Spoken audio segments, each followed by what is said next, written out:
All right, so welcome everybody to another live stream here. We got a couple guests. So we have what are you calling yourself today? Primeporial got an upgrade. Is that's the name for the Nerdporial life form? We got Alex Green, fellow White Cloak, and then the actual sort of guest of honor for the show that we have today is the Wheel of Time fan editor himself. So if you just want to take a moment, introduce yourself. We appreciate you being here from well across the world. I think it's Sunday morning early where you are. Is that correct? Yeah, that's correct. Thanks, and thank you to all your watchers and listeners out there. Really appreciate you taking the time to do this with me. Very excited to be on your show and talk a bit about the fan edit and actually watch half of it today. Yeah, so you kind of spoiled it right there. So watch half of it. Its total runtime is around 4.5 hours, right?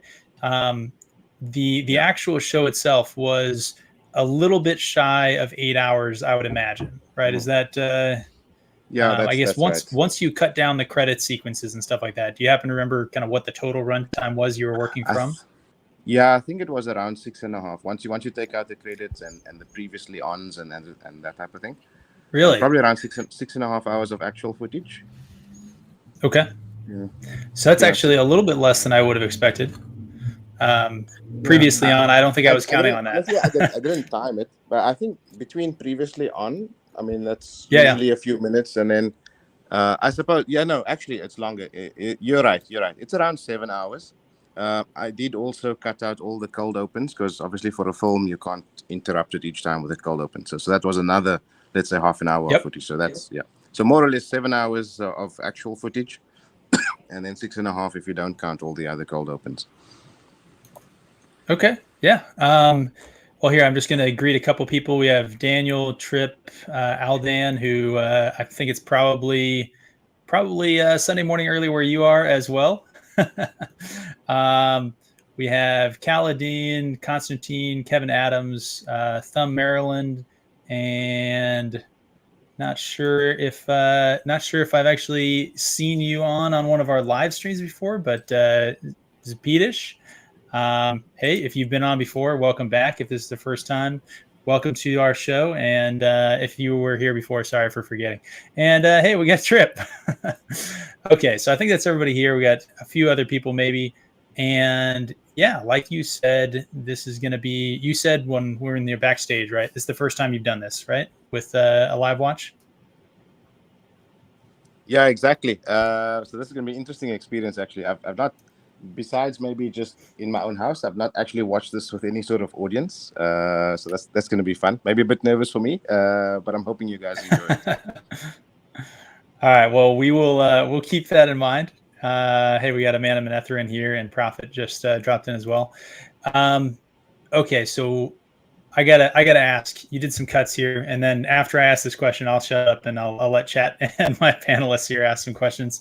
Obviously, you had to cut a fair amount. You've talked about stuff that you had to cut structurally, the cold opens, right? You couldn't just keep having cold opens in sort of a feature film. Basically, is what you put together. What was the most difficult decision on a scene to cut out, and one scene that you really wanted to cut out, but you ended up having to leave for the narrative to make sense? Do you have any thoughts? These are really good questions. I should have prepared beforehand. I'm a bad host. I didn't tell him any questions to think of beforehand. Yeah. If I was CNN, you would have had all these questions in advance. Yeah. I was thinking that too. Because their preparation is antithetical to what we do here. Let me maybe take this is what we do here. Yeah, no worries at all. Let me take a detour in answering that question, but remind me also if I go off point. Just to start with, kind of what was the intention of the fan edit and how I thought about editing it, because that kind of informs, what I had to cut and what I wanted not to cut and so on. I think my first idea was, look, to try to make a film that you could watch, that has a proper 3-act structure and has a plot that runs all the way from the start with the setup all the way through to the end with the payoff, right? So I wasn't specifically trying to, cut it closer to the books. I wasn't specifically trying to remove any scenes that weren't from the books or that type of thing. I was just trying to see if there's a way to make this movie. Look, I think we can all agree the show, regardless of your thoughts on the adaptation and the quality of them doing that, the actual screenwriting and the actual, let's say, story arc over the arc of the season is quite meandering. Let's say there's a lot of side characterization and world building that don't add up to the main plot of the season, and kind of distracts a little bit from where the story is supposed to go. And for me, this was it, right? Cutting out all of the things where it's not contributing towards things that I know will be in the next season, because obviously that's kind of where the book story is going to go, and cutting out things where it's not contributing towards the finale of this season. So how would you do that? What would you cut, and so on? Those were a little bit the easier choices. I think there's quite a lot of dialogue that's being cut. There's quite a lot of plot and character relevant points that don't really lead you to the eye of the world in the finale that I've cut out. And we can talk about those. I think one thing that was maybe that I would like to keep in, and I still would, because once you start editing, you never really stop. So I'm trying to slightly recut the movie just to make it a bit smoother in some edits and so on. I think one scene that I cut that I know excuse me, is likely going to come back is Nynaeve and Egwene meeting the Amyrlin from episode 6. Simply because, in season 1, those characters are introduced to each other. Somewhere along the way in season 2, they're going to pick up the scene with them being familiar with each other. So I'm just thinking in the back of my mind, if I'm doing a second movie and, all intentions are that, season 2 is going to have its own fan edit, then as a sequel to the first movie, there's this missing character introduction that you just have to run with. There probably are a couple of other scenes that I might think of including, but for the purpose of this film, it wasn't necessary for them to meet her. It's not relevant to the plot. It got cut. It's the one thing that is maybe story relevant to the sequel that I cut. But most of the other cuts for me were no regret moves, right? They were all contained in this movie. They all lead up to this finale. Thinking of a scene that I had to keep in.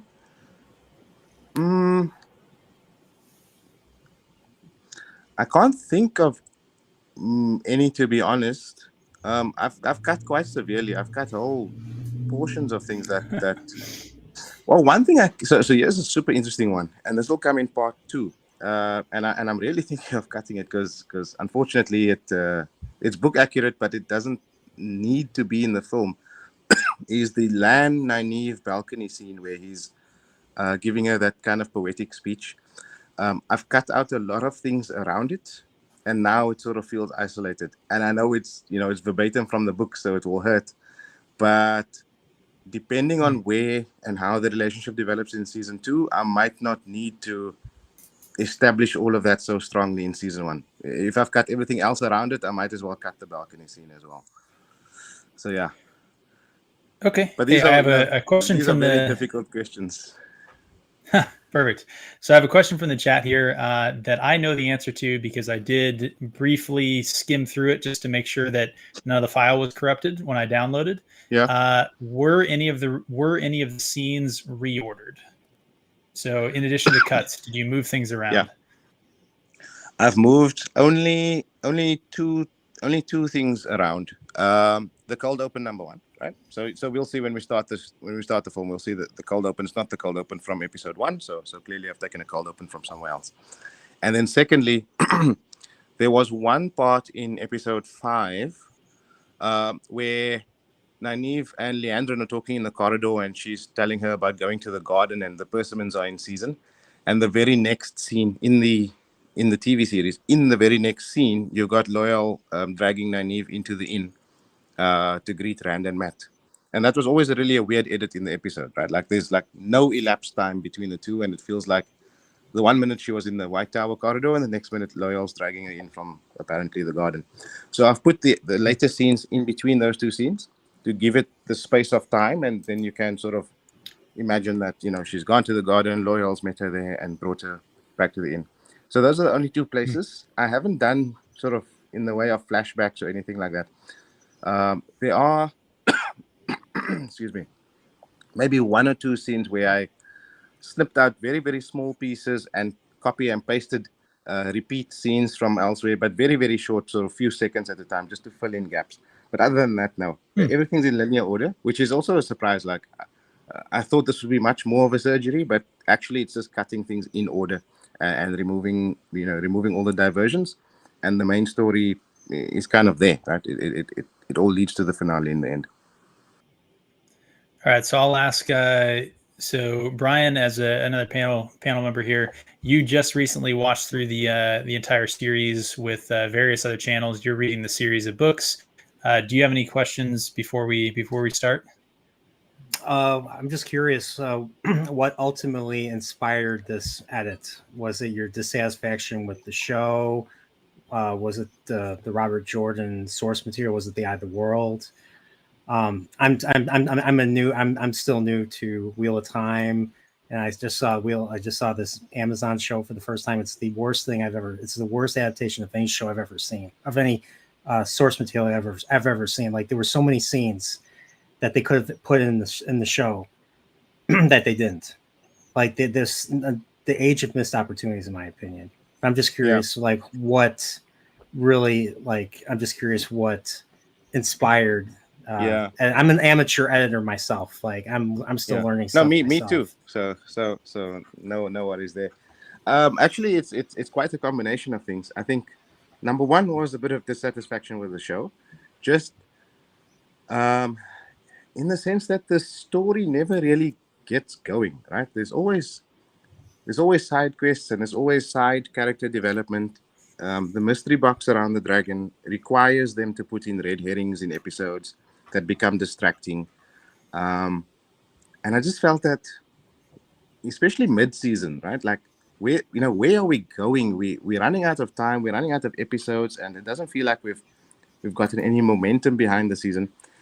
So that was kind of me thinking, look, this thing needs to be trimmed a bit. Maybe there's a story in there, maybe there isn't, but it's worth trimming it and then starting to look at the footage altogether. And then what ultimately inspired me to actually do it, because, you watch a lot of movies and TV, there's always stuff you don't like and things. But what actually inspires you to go and download the damn episodes and start cutting them together in an editor is my love of Wheel of Time, right? Like, it's probably the one series in all of fiction that I would actually go to the effort to edit, right? Like, I'm not gonna edit any Marvel movies myself. I'm not gonna edit any Star Wars movies myself. But, Wheel of Time is sort of, okay, I've got to do this, because if I don't, no one else will. It's not a very, very, let's say, in pop culture, it's not a very well-known property. So I just, I sat down and I just started downloading and started cutting the things together, because I really wanted to see if there was a proper story in there that had a really solid plot and so on. And I just set to it. And by the way, I'm also an amateur editor, right? I'm learning as I'm doing. So, this was my first sort of big editing project. I can't wait to see it. Cool. Alex, what do you got? So I have two questions for you, and you kind of led into it. Every time we have a new guest on this channel, we require them to sort of give us the background of how they were introduced to the Wheel of Time and kind of what it means to them. So I'm gonna hit you with that one first. For sure. My background, I sort of stumbled into the Wheel of Time. I'm not sure if I got introduced to it by a cousin or if I just found it in the library or something. I really can't remember. I do know it was in the 90s. It must have been around book 4 or 6-ish, because I remember doing this sort of, every time a new book came out, doing the reread of the whole series. So somewhere in that time frame is when I really got into it. And honestly, the story was really, really fantastic. I think the first 6 books, very, very strong. The middle books, little bit sluggy, little bit challenging. But I think, once the story gets you, it really gets you, right? And you know that you're gonna have to commit to finishing the series. There's no way you're gonna put it down. And so, all the way through book 10, 11, of course, RJ passed away that time, and very, very sad moment for the fandom. And I think we're all a bit concerned about whether or not the series was going to be finished. But I thought Brandon did a pretty good job in actually closing it out. I mean, quite a different style from Robert Jordan, but in the circumstances, the best we could have hoped for, right? Like, I think he did a really good job. I don't know if anybody would have been willing to take it on and could have done it better in the absence of Robert Jordan, Yeah, for sure. 100%. The second question that I had for you then is, so I watched this show, and when I heard that you were doing a fan edit of it, my first response was like, okay, I sort of get why you would want to, for a show that had potential, you'd want to cut some stuff out, clean it up, whatever. You use the surgery metaphor. What you're trying to do is you're sort of trying to go in and like remove the little lymphoma bead from the body. This show, though, is just like, it's a carcinoma that has a little lymphoma on it. Like the body itself is cancer. So it seems like you're just sort of like picking out like tiny pieces of cancer to remove from the larger cancer. I guess sort of, can you talk about, what your motivation was there? Like, what did you see in this that inspired any amount of hope? Yeah, I guess, look, I mean, as a starting point, I'm not as negative on the show as some of the guys here. For me, honestly, it's more about the storytelling potential of the movie as a movie, rather than is it ultimately a great adaptation of the books or not? Because I think if you're going to start with starting with the point of view of is it a great adaptation of the books, there's absolutely no way to reconstruct book one from what we've got. So the only thing you can do is say, look, is there a good movie hidden in here somewhere? Where there's a plot driver, characters act with motivation, all the scenes linked together and are all directed towards the arc of the finale and the resolution of the plot and so on, versus a lot of random inserts for world building and character development and mystery boxes and so on that are completely irrelevant to the plot. So I approached it from that perspective, right? More like a storytelling perspective per se than actually trying to sort of bring it closer to the book. And I think that was the only way to do it. I'm not in film or media or anything like that, but I do watch a hang of a lot of film critique and this type of thing. So by osmosis, I've learned a bit about screenwriting and setups and payoffs and narrative arcs and 3-act structure and these types of things, just by watching too many YouTube videos. And I thought, okay, look, let's try and figure out, where this thing lands up if you start cutting it and putting it together. And I wasn't guaranteed, like there was no guarantee that there would actually be a 3-act structure and an actual movie in it. Right? Like it could have just been a jumbled mess of scenes. So I didn't go in with any sort of plan. I first cut everything, stuck it together, had a look at sort of what you'd call an assembly cut of around 6 hours long, and started to see it forming up. And then I just trimmed until it got there. So that was my approach. That's how I, you can't approach it with the perspective of the whole thing is shit and there's nothing we can do about it. Otherwise, you wouldn't start, right? Like you've got to just think of, okay, what's the story? At least make a movie you can watch, yeah. And let's see what that lands up at once you cut out all the other random distractions. Maybe it's better, and maybe it's worth watching. And I hope it is for most people. Cool, good, great answer. I think that really sort of answers. Yeah. Satiates my curiosity. So, awesome. Pips, we have one final. Yeah, we got one final question from the chat here, and over to you on whether or not you want to answer this, and what level of specificity you want to give in the answer.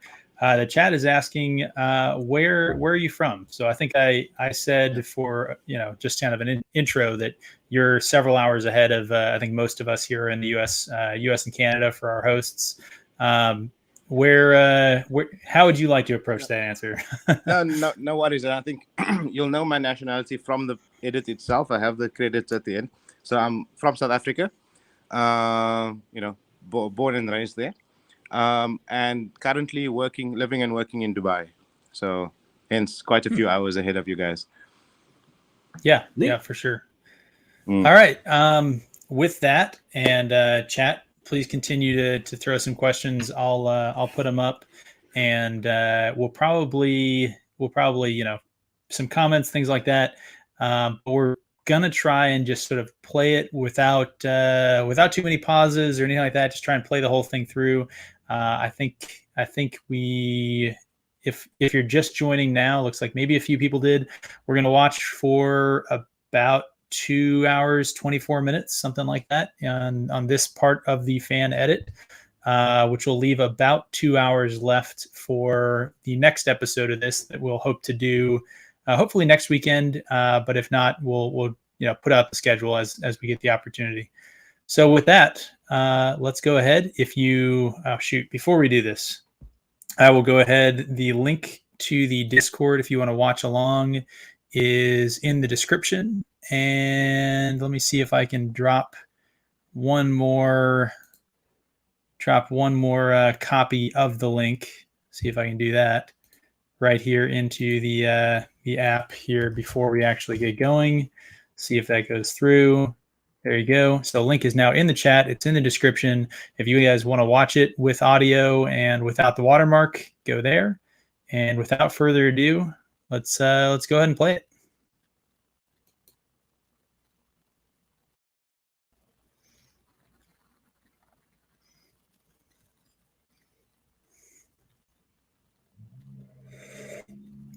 I was not expecting to see this cold open. Yeah, it throws you right in there. I really like the choice. I'm happy to explain why.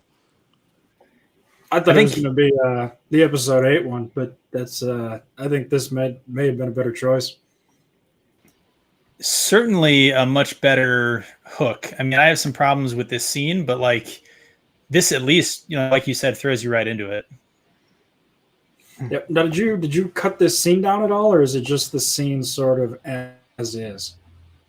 I made a very small cut. Just like my filmmaking brain switched on. So there's a part in this fight where she gets stabbed in the stomach, and it struck me in watching it, and then also when I watched some YouTube reactors afterwards. When you like on TV, if you're stabbing someone in the stomach or they get hit in the stomach or there's a car accident and anything to do with the belly for a pregnant woman is TV shorthand for they lost the baby. And I saw some confusion on some reaction channels, and I also didn't I just didn't want to create this momentary confusion, so I just cut out that part of it. The rest I kept as is. What I did try to do with this edit also is that, because I wanted to make a movie you could watch from start to finish, especially for anyone who also hadn't seen the TV series, who's watching this as a standalone, I did want to make sure the edits were really smooth as possible.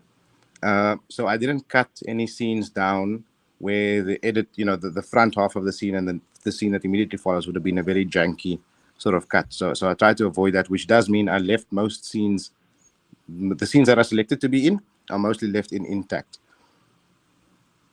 Which includes that fight scene. Yeah. That was a pretty smooth already. Yeah, that was a very smooth edit. And already, I think this is what you're talking about, the shorthand for losing the baby. Yeah, that was one of the criticisms that I think a lot of people had of just like, really, this pregnant woman just gets stabbed with like a 9-inch blade right on the side of her belly. Like, Rand's dead, right? Exactly. This makes it look more like she died in childbirth or something like that, right? Exactly. Without that one shot. Exactly. I think this is a really good change. I think it's a more book accurate change, and I mean, I still think this is an absolutely idiotic scene. Like the armor doesn't do anything. The people fighting her are terrible, but there's nothing you can do about that. You can only edit what you've been given. So I'm very impressed with what you got so far. Thanks very much. Yeah, I think no, please. Did you? One thing I like about the cold open is that as a, you mentioned the word hook, right? Like, A, you're starting with action, which is always good to hook the viewer, and B, it raises a hell of a lot of questions in the viewer's mind, right? Because they have absolutely no context for this when it's the cold open. So they don't know who this woman is. They don't know who she's fighting. They don't know who the kid is. They don't know who the soldier at the end is. And for me, that's kind of that's a mystery box you want to have, rather than sort of a Dragon Reborn identity mystery box, right? This is the mystery box you want, not the other one. That brings an interesting point. The scene where Tam is holding the sword fighting the Trollocs on Winter Night, and you see the heron on the blade, is like meaningless in the show. But the way that you did that cold open, where you see her, the sword comes against her, and it pans up, you see the heron, you see him, and then you see Tam later with the sword and the heron, I think the audience watching this is going to be like, oh, it's actually gonna have some meaning, which is interesting. That's I agree even more, I think, with you using that scene as a setup. The audience is saying, the callback to the heron that you set up right in the beginning of the show here, I think is good. Yeah. So and the nice thing is it's a sort of subtle thing that you're only potentially going to catch on a rewatch, because in the cold open itself, that zoom out just before the scene cuts to the logo, only just for a second zooms out far enough that you can see the heron, and you won't know it unless you're looking at that corner of the screen, right at that end of the sword point. Yep. And you're more than likely rather looking at the woman at sword point, so you'll miss it the first time, and then you'll see the heron in the Winter Night fight, and then eventually, if you decide to rewatch the film, you'll then look for that heron because you know that that's the sword. Yep. And you'll actually see it on screen, and you'll realize I got more questions. Yep, we'll go ahead and pause it here. I think there's maybe an opportunity for questions from the chat as well. We'll try and minimize pauses, but I think we've done a little bit of work here. So yeah. So I guess what you just said and what you just highlighted, I'm actually wondering if that was the way that it was originally supposed to be, because it's very clear that the cold open for episode 1 is like very bizarre, and it's almost like somebody insisted, hey, nobody has any fucking idea what's happening with this, we need to change something up here. And the only argument that I could see against it is it kind of wrecks the Dragon Reborn mystery box, but man, that is such a good link that I almost, they can't do anything right on purpose. What are the chances they did something right on accident? Like, you know what I'm saying? As I understand from what I've read of behind the scenes stuff, I think the cold open was supposed to be Gitaro's foretelling. So there was a scene. There was a scene within the White Tower, and definitely the season 1 cold open was somehow Amazon mandated reshoot, which they did much later, which also explains why they have this sort of very clunky voiceover narration from Moraine just before the start of that scene as well. It's like, I think the Amazon execs kind of like, said, guys, no one's actually going to get this. We need to have an opening with a voiceover to explain what's going on. Which is, for me, usually a very weak way to start a thing, right? Like, you just have someone outright explaining. Sometimes you can't avoid it, especially in fantasy or sci-fi, where it's very, very technical. Lord of the Rings did it, Dune did it, but they did it in a much more compelling way. I think this was a last-minute sort of, let's just get the information out onto the screen and get the cold open out of the way, which is probably why it looks as janky as it does. I think you really nailed that one. I'm very impressed. Now the scene with, so you cut out the Egwene scene. Thank God. Like, just a fucking terrible did you cut it out, or are we about to see it? No, it may have been reordered, right? Okay. No. So it's again. It comes down to sort of what's going to drive the narrative forward, and it serves no purpose, so it's cut.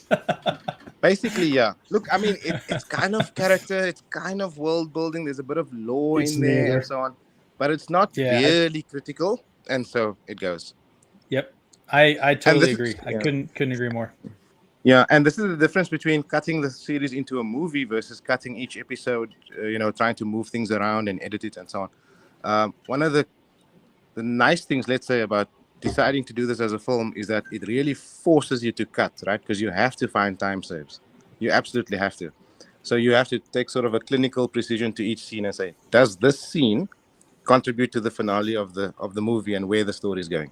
If not, you cut it, right? And you have to be somehow a little bit merciless, which is a good exercise. It's a good forcing mechanism. Otherwise, you'd keep all the footage in and only cut out the random nonsense that you really don't like.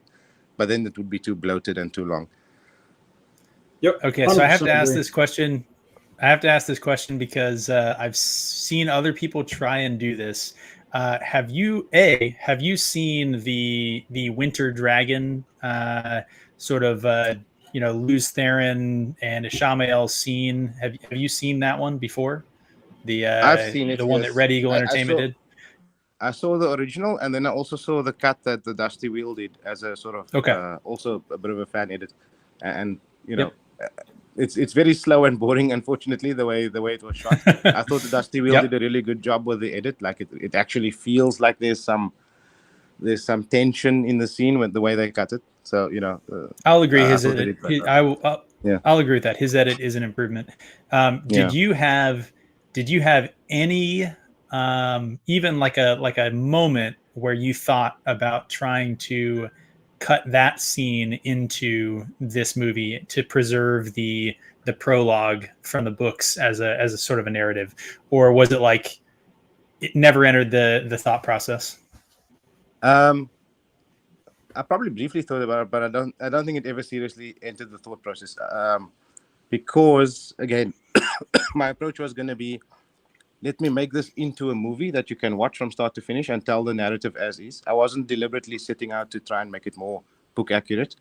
And Winter Dragon is really not super compelling the way they shot it. There's no action in the scene. These guys are just talking, like the buildings aren't shaking and falling down, and he doesn't seem all that devastated, about his family and so on. One thing that I thought of after the fact, actually, but although this wasn't part of my original thought process, was maybe using the Wheel of Time Origins episode 1, the animated as a cold open, because that wouldn't have been too bad, because that has I had the same thought. Yeah, but again, from a pacing point of view, it's voiceover narration. It's a bit slow. I tried, editing it down. I could cut it down to like 3 minutes or under, but it is a bit slow. And the cold open that's here works just fine, and is a bit more dynamic. If you're sitting down to watch this and you don't know what Wheel of Time is, this is the scene that's going to grab you, not some sort of voiceover narration and so on. All right. Well, I think I thought about this a lot, to be honest, because I know we were all looking forward to the prologue. I think everybody was looking forward to the prologue. I'm not convinced the prologue works well on screen. Really, I think it's probably sacrilegious to say that, but it's two guys having a conversation. It's not there's not action in there. It's not the cold open of the first episode that's going to hook a general audience.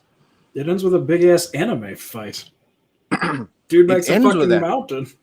But there's a lot of running around and madman shouting in the hallways type of energy, right? It's not that compelling. On the page, it's amazing, but on screen, I think that first cut where you have Lews Therin walking in a perfectly pristine hallway because it's from his perspective, and then you cut it, and the place is a wreck, and he's stepping over a dead, bleeding body, and you can just see, the oh my god, what the fuck happened here? I think that is an absolute incredible hook. But I get what you're saying. It is not a straight fight like this was. Yeah. I will say that I think one other thing that I think they missed that would have been great in both the show or a movie, in my conception of this, if you did the prologue as the prologue, you end with the creation of Dragon Mount. You have Ishamael standing and watching Dragon Mount erupt from the island that is now Tar Valon. And then you sort of pull back above it, and the sort of like the satellite image view of Dragon Mountain Tar Valon turns into the map, and you have the Wheel of Time, kind of a wind rose in, and you have that wind blow from Tar Valon and Dragon Mount all the way down to the two rivers, and you do the like, this is the world, and then you have that wind kind of blow in, because I mean, you have the shot after the cold open is Rand and Tam, and if you had the wind blow down in the Mountains of Mist and had that narration, which sure, it would have been, everyone would have thought you were ripping off Peter Jackson's Fellowship of the Ring at that point, but whatever, he did a great job. You can steal from the greats. I think that would have been great. Anyway, that's I think that there's a way to make it work by shooting that scene in an interesting way, and it would have really set something up visually and like world building important that the show never manages to do, which is establish the scale of the world. It doesn't show any of the distance. It doesn't show I don't know, maps are important, I think. Anyone want to dispute that? Nope. It also makes the Dragon Reborn absolutely terrifying if you've seen him wreck shit to a castle. But I guess we're a little off topic here. Did you make any changes to the Rand and Tam walking scene? I don't think so. It is what it is. If I would have made any changes, it would have been cuts, but I don't recall cutting it down. Okay. Yeah. So one of the things that annoys the shit out of me about this episode is that Rand is such a fucking simp for Egwene. I guess if I was doing that, maybe the second half of that could have gone. But just sort of shooting from the hip here. And then in this scene that we're about to watch, I maintain that the Matt gambling away the money that he needed to like take care of his sisters with is just an absolute disaster. And if you had removed that, you essentially have, a much more coherent and consistent through line for Matt as, the guy that takes care of his sisters. Any thoughts there? That's a good one. I didn't actually think about it in that way, but that's a very good pickup. Let me take a look at it. My only thought there would be that it might be a difficult cut because in the scene they've got dialogue. He sits down eventually after that, and then they start their conversation.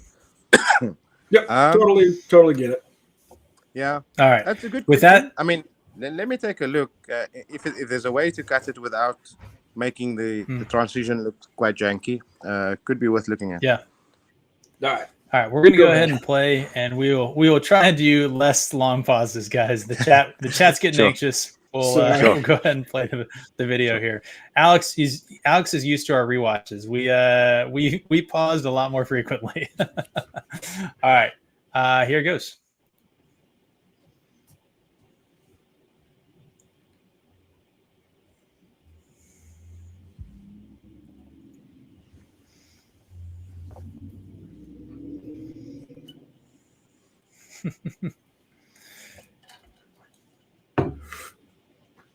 Oh man.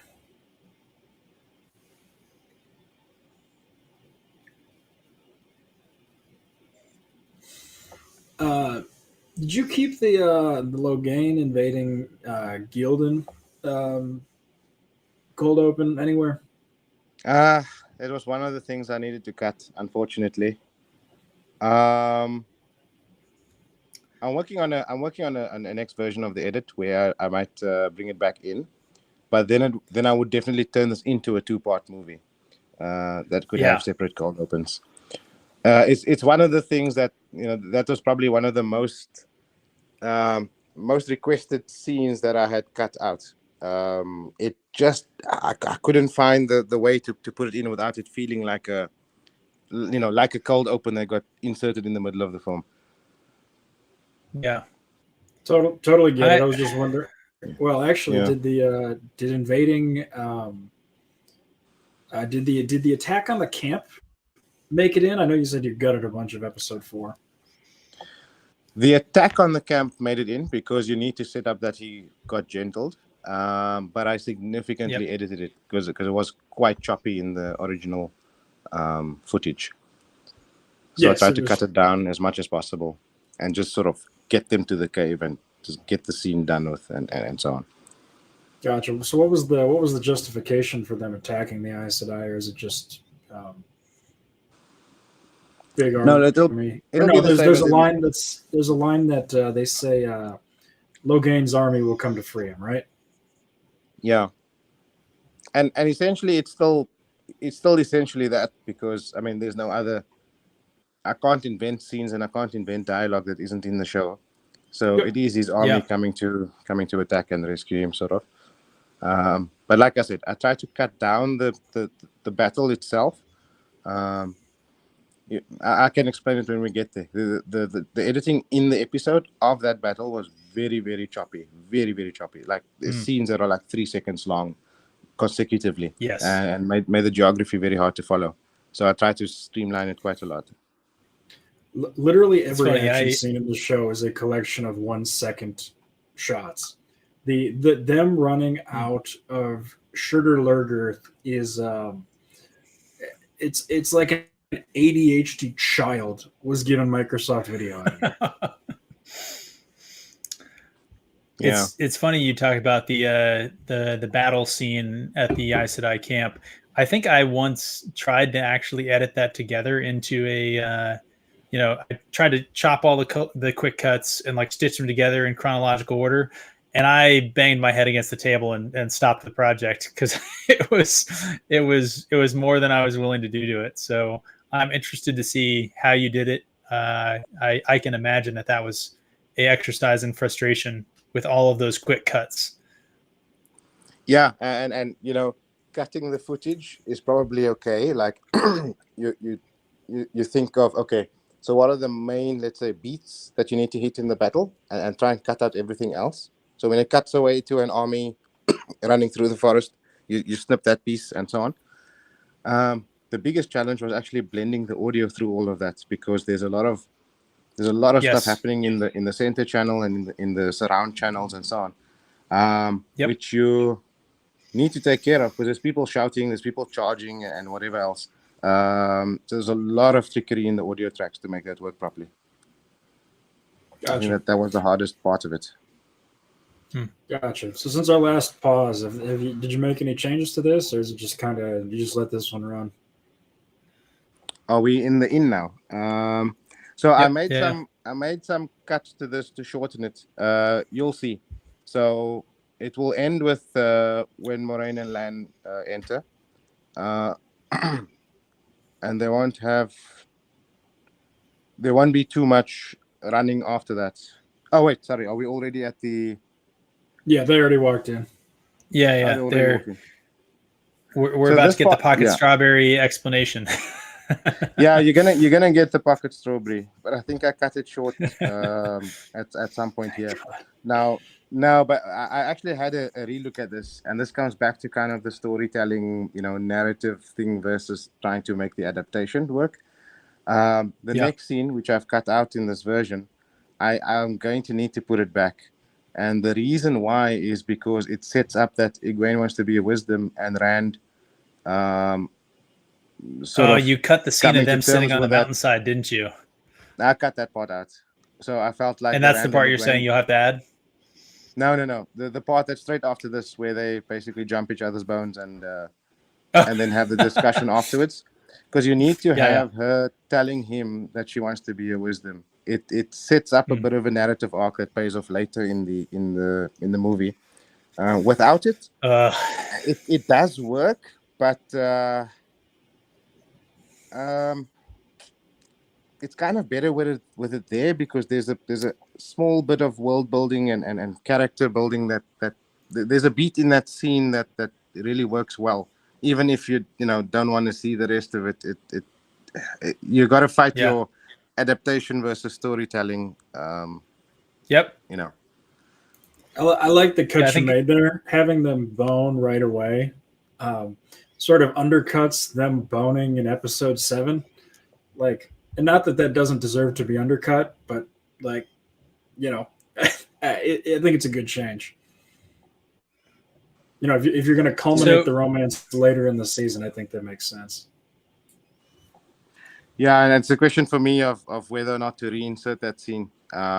This is what I was talking about, you know, your adaptation brain versus your storytelling brain, because there's a good character beat in there and a good sort of setup that gets paid off later when she talks about not wanting to be, wanting to be a wisdom. Yeah, I think you could put Lady B gives me 0 credit.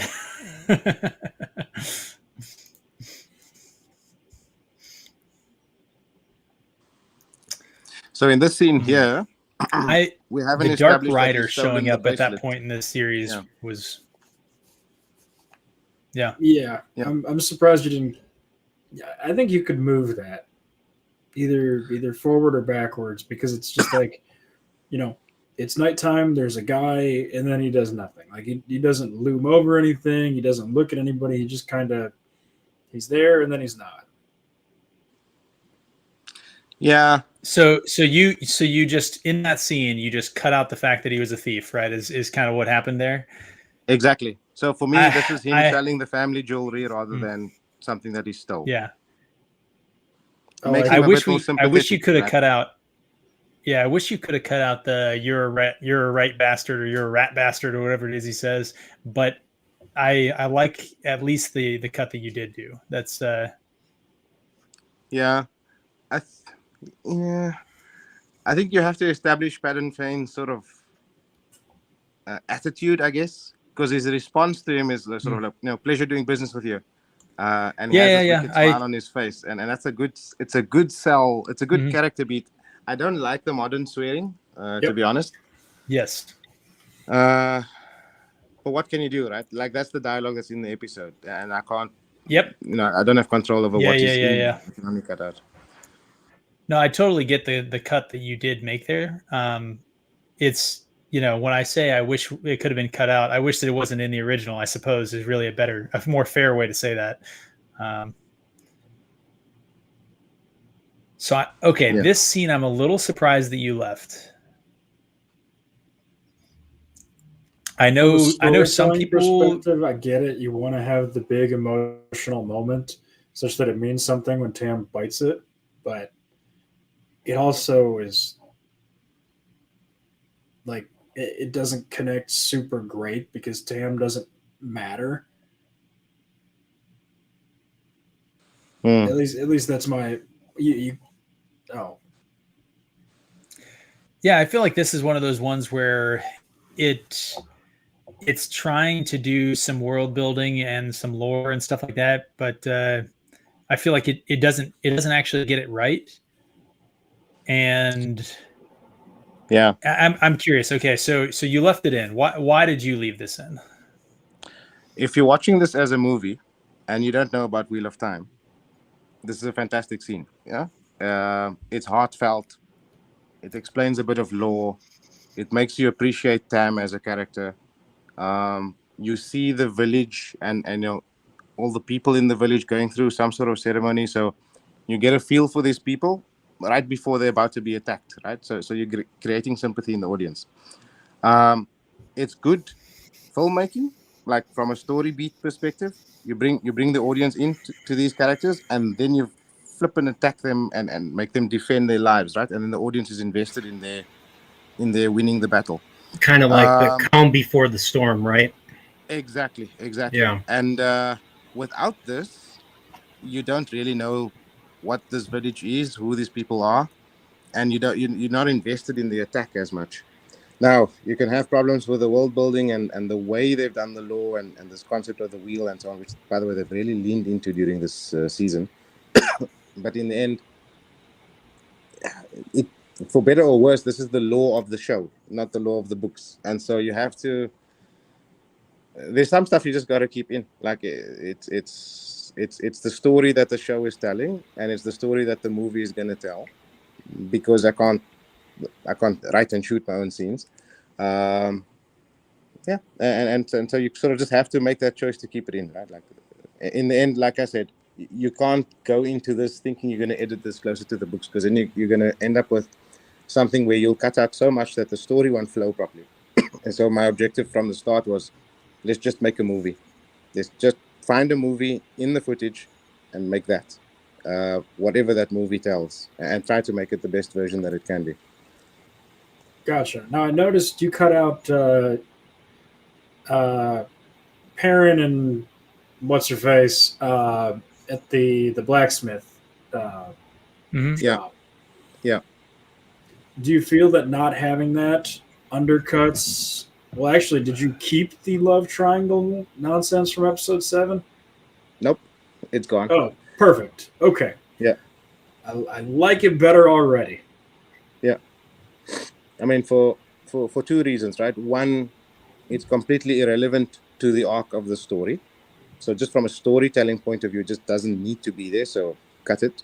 And number 2, I don't think it was written very well, in the sense that whatever dialogue they wrote for those characters, it just came off very teenage angst type of, young adult type of scene. It wasn't super dynamic.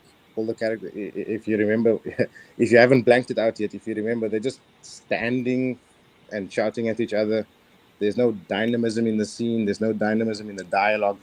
You're not learning anything new about the characters and about their motivations and so on. This is just all emotions bubbling over that's irrelevant to the finale, and not the right time in the story even to introduce anything like that. So a bad scene all in all.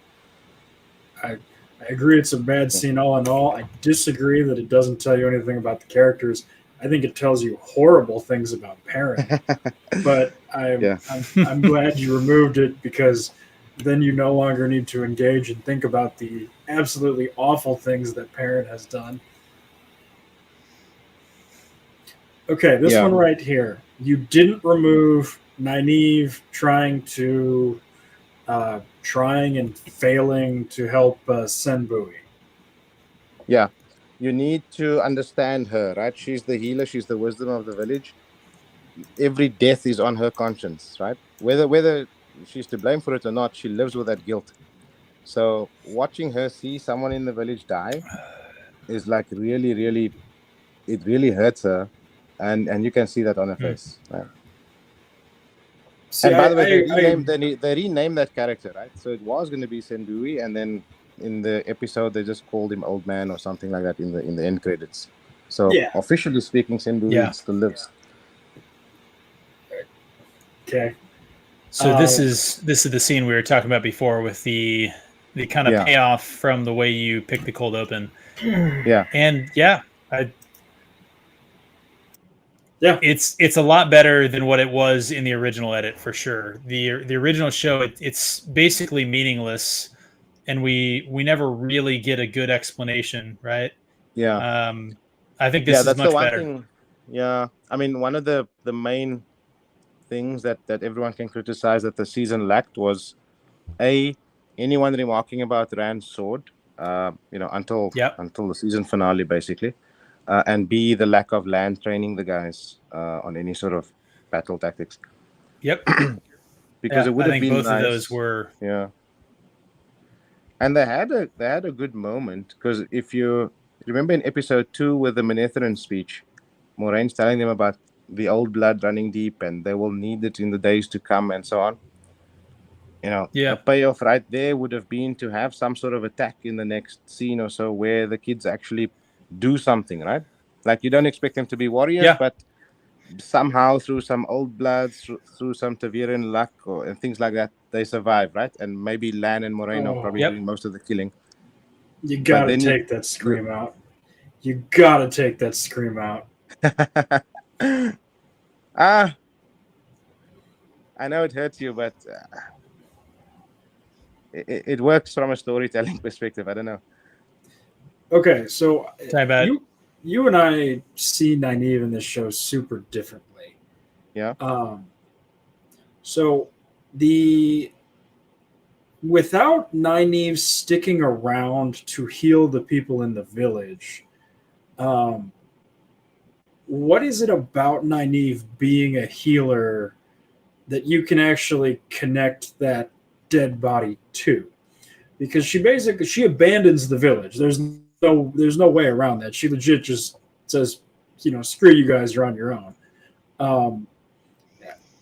I guess, what is it later on that you connect to? Because I think the way that a lot of people connect to it is just, we've read the book, so we know what happens. You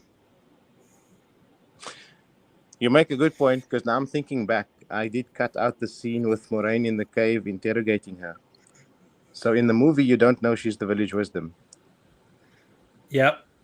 Well, I guess so. Here's an interesting question. There's the scene where after she tries to murder Lan,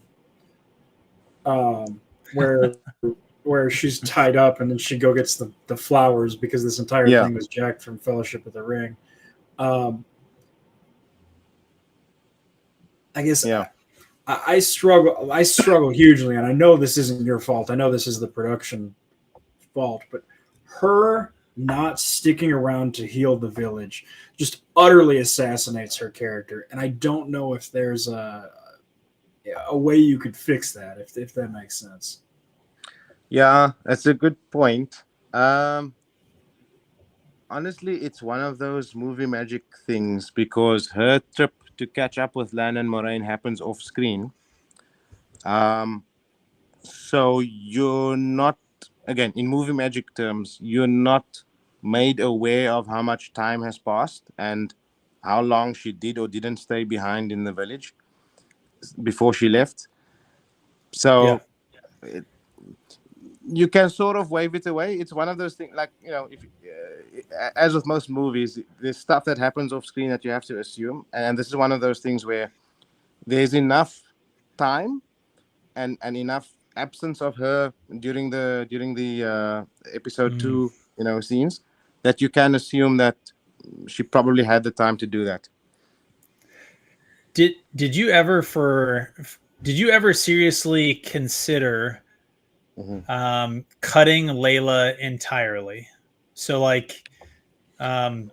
so instead of having this scene where Perrin kills a Trolloc and his wife, just cut all mention of Layla's existence. Because it would really be, you cut this scene, you cut him and Mat talking in Shadar Logoth, and then you cut the nose to nose, sort of One Tree Hill sort of love triangle scene in Fal Dara. You cut his mouth and those three. You cut his mouth. You've cut 95% of Perrin's dialogue. Perrin literally agreed. Perrin would have no character at that point. I would completely agree. But at the same time, he barely has a character kind of anyway, right? If he's not a blacksmith, if he doesn't have the Wolf Brothers stuff, I don't know. I mean, did you ever consider it? I did consider it, but I think you hit the nail on the head, right? It's a question of storytelling versus adaptation, right? If you cut it out, and you can, it's not that difficult to cut her out of the story. Then he has absolutely nothing to do the entire season, definitely zero, right? And now it's virtually zero, but then you'd be completely at zero. Then you start to wonder why he's even there. This is an interesting comment from someone in the chat. Would there have been a way to just, so Perrin kills the one Trolloc, and instead of showing him spin around and axe her, just have him just see her dead, right? Make it like a Trolloc killed her.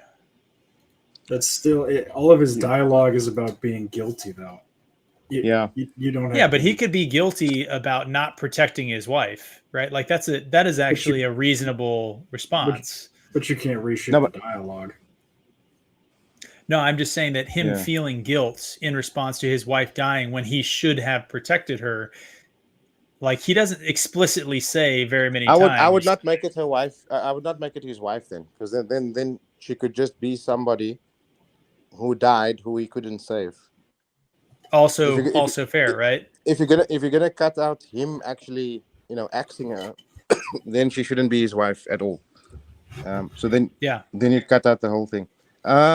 You can do it off screen, sort of like, I think it would be difficult to make it look like a Trolloc killed her. But if you just cut out that whole section and you just go to the end when he's carrying her body out of the forge, you can do it as a sort of after the fact, right? Oh shit, she died off screen, and now he's living with some guilt there. So it shows the two of them in a room. They're fighting. They're back to back, whatever. And then it shows him like, he would turn around and see her and have the response to her. And then in the entire show, you kind of just cut out the dialogue where he tells Egwene that he killed his wife, right? Like you cut that. And then outside of that, none of his dialogue really mentions specifically what he's guilty about. You just kind of see him mopey that she died, right? Yeah. I don't know. But now you've pointed out something good. So in the episode 5 scene where Valda is busy torturing him, there's a part where Egwene. So originally I cut that scene in half. The part before Valda enters the tent, I cut out completely, so they weren't having a discussion. Then Valda comes in, which is where I brought the scene in, and then he starts torturing Perrin, and then Egwene sort of shouts over the top of his screaming, "Look, it's going to be okay. It wasn't your fault, etc., etc." If you don't have the first half, then the second half doesn't also work because you don't know what they're talking about and so on.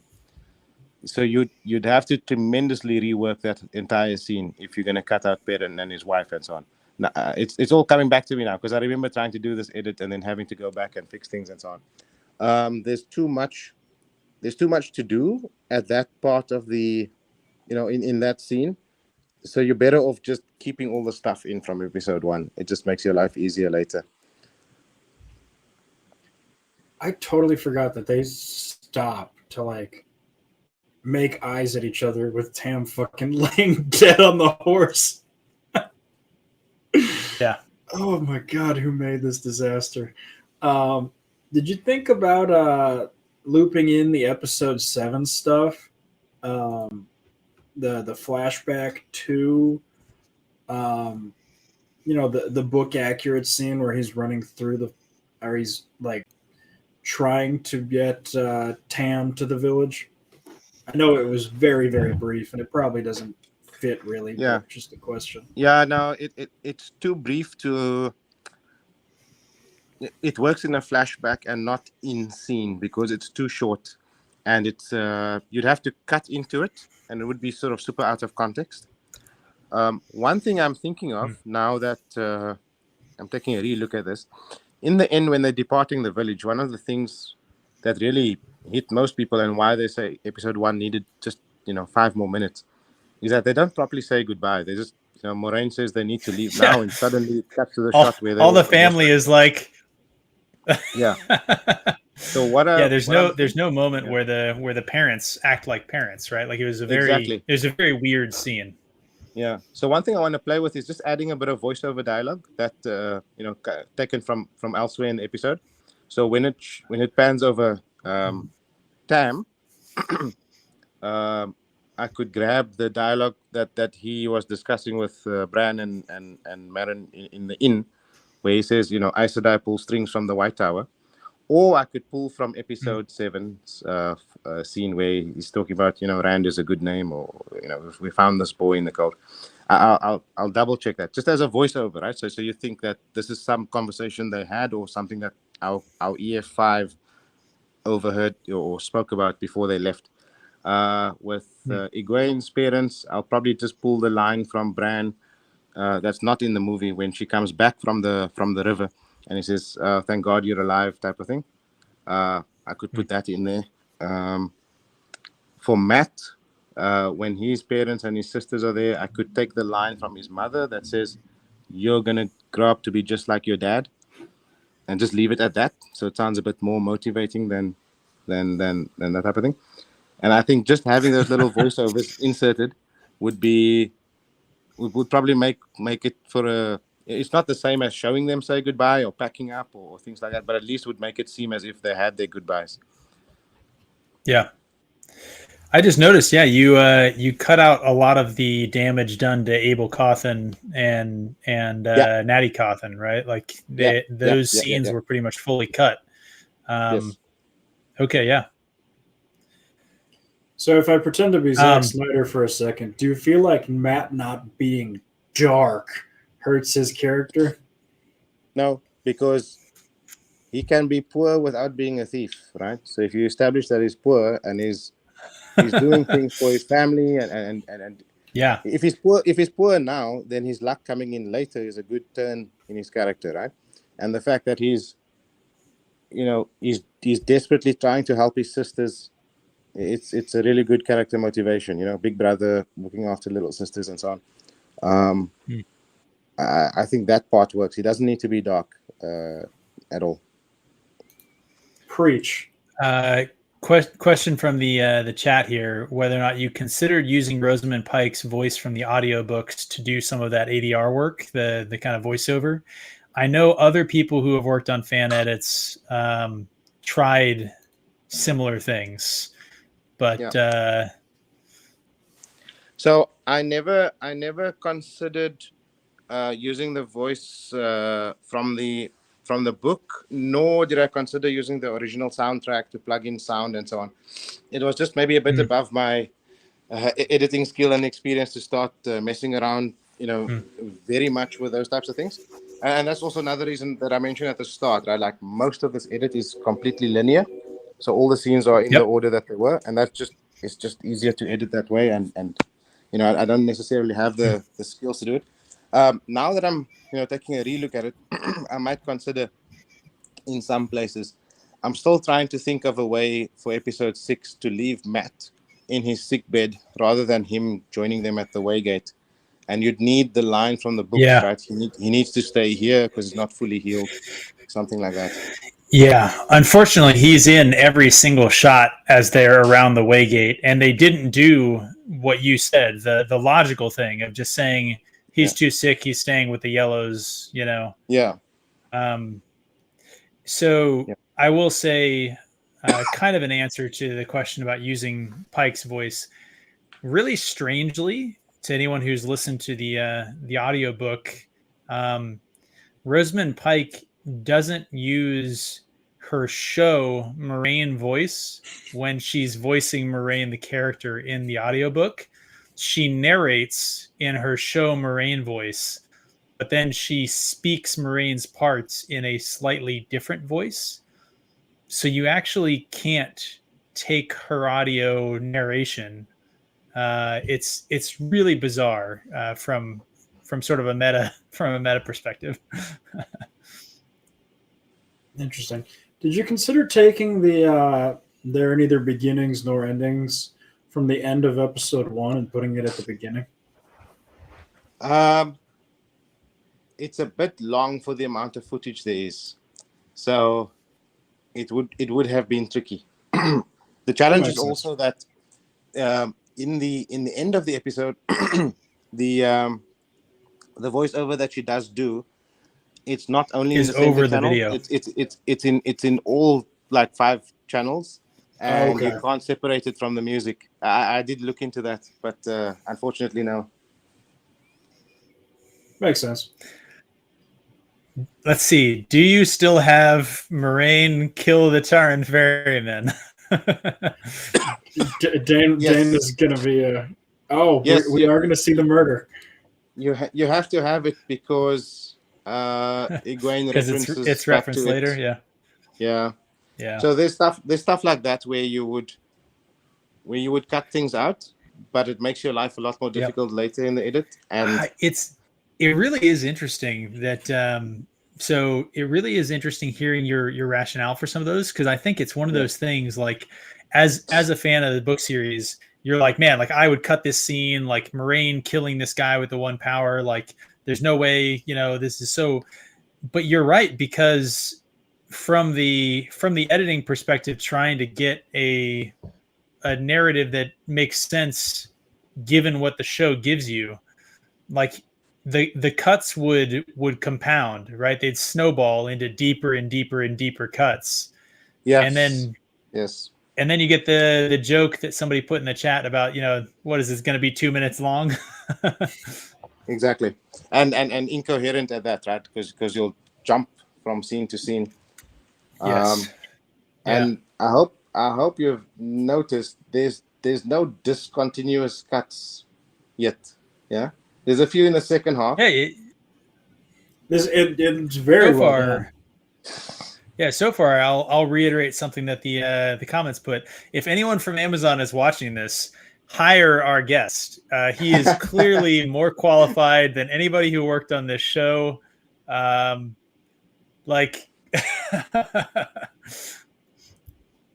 You're too there we go. The white cloaks are right. There we go, guys. God, it made it in. It made it in. Is there anything that can be done to make the ferryman look slightly less retarded? Like the cut the whole scene completely? No, but then that screws up later, right? Yeah. Exactly. Why was this left in again?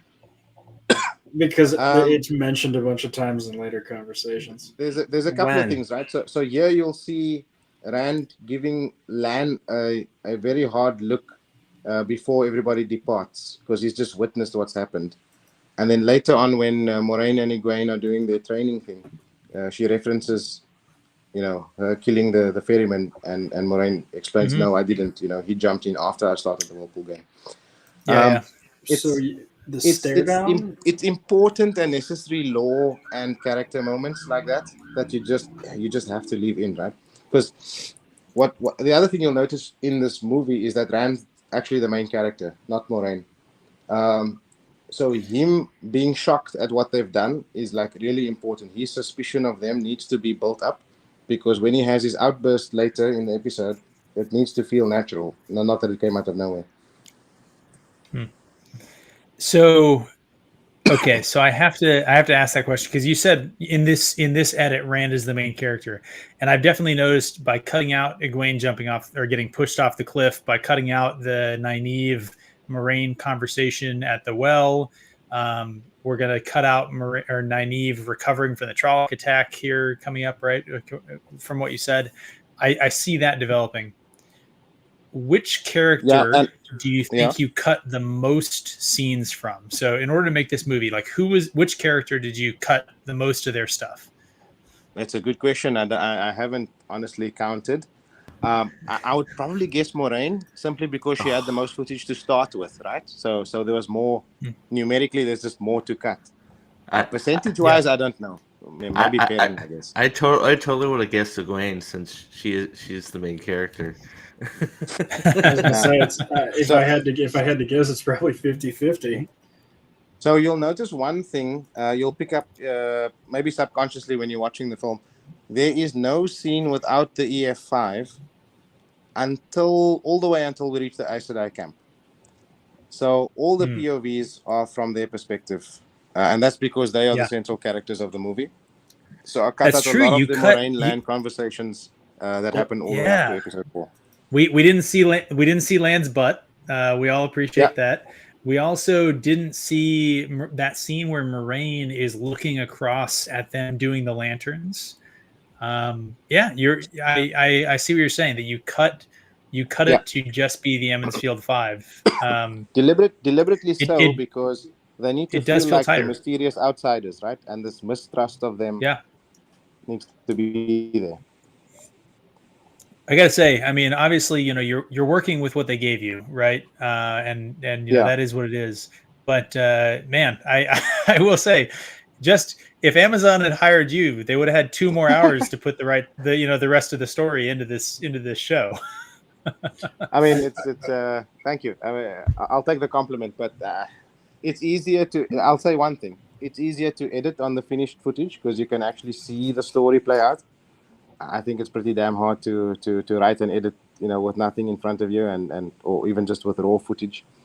But I also don't think that was the story they were interested in telling, right? So I don't know what they would have done with the 2 hours given back, to be honest. I think you nailed it right there. I think that's one of the things we've said consistently, that I think they actually told the story that they wanted to tell, and the complaints that a lot of us have are probably that the story they wanted to tell isn't the story that we were expecting as book readers, and B, the story that we wanted to hear. We wanted to hear the story of the Dragon Reborn, and I think Rafe Judkins wanted to tell the story of Moiraine Aes Sedai.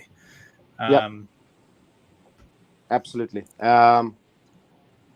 Which, from a sort of cold, hard logic point of view, can make some sort of sense, right? Like the Aes Sedai are, if you're going to market this to an audience, then the Aes Sedai are that kind of central magical, the magic system and the Aes Sedai's role in it is probably a big marketable angle to the show, whereas young adventurers, finding their way in the world, it's the standard hero's journey probably doesn't set it apart from anything else from a marketing point of view. Now, screenwriting and adaptation, we can argue all day about how they messed up, but you can see where they were going.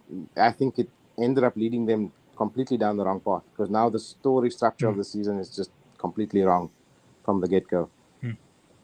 So I disagree with you on both of your last 2 points. I don't think you give yourself nearly enough credit.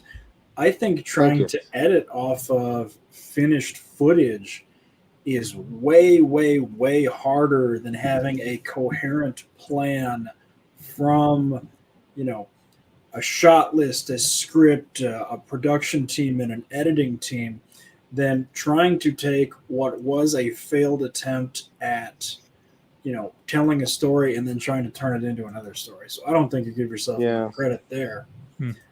I also think we've now reached the point where there are more fantasy shows about the extra special woman who's the key to everything than there are actual hero's journey stories. So, and I think audiences, prefer the hero's journey story. So I don't know. Your perspective on this is great. I really appreciate it. Brian, I got a question for you. So we've watched this pretty recently with you. I know you've gone out and said this. You thought the original show was the worst adaptation of a thing you've seen in sort of modern fantasy, right? From the perspective of just telling a kind of a coherent linear story, I mean, are you on board with the changes that we're seeing so far? Do you think that had this been the show that we were given, would your reaction to episode 1 and 2? We're in episode 2 right now. Do you think it would have been the same? Oh, absolutely not. No, it would my reaction would definitely be the same. They didn't include important scenes from the book that make the entire narrative make sense. This is even with the footage, this is sorry. I don't mean to disregard your fine work. I mean, there's a lot of improvements here, but go for it. But I mean, this is not the story I wanted to see. I wanted to see the Eye of the World. Yep. This is not the Eye of the World. This is a cheap, not your edit, but the ultimate goal is. It's just a cheap. It's a young adult. It's just a young adult thing, and this is supposed to be an epic fantasy, an epic coming of age fantasy. Sorry, I mean, the hardest part about this whole thing that you're taking on is you can't make new scenes. You can only work with what you were given. And I was checked out watching this. I mean, I was checked out. I mean, I don't remember what happened. I mean, that's what happens when you watch bad TV. I mean, it's impossible to get invested in.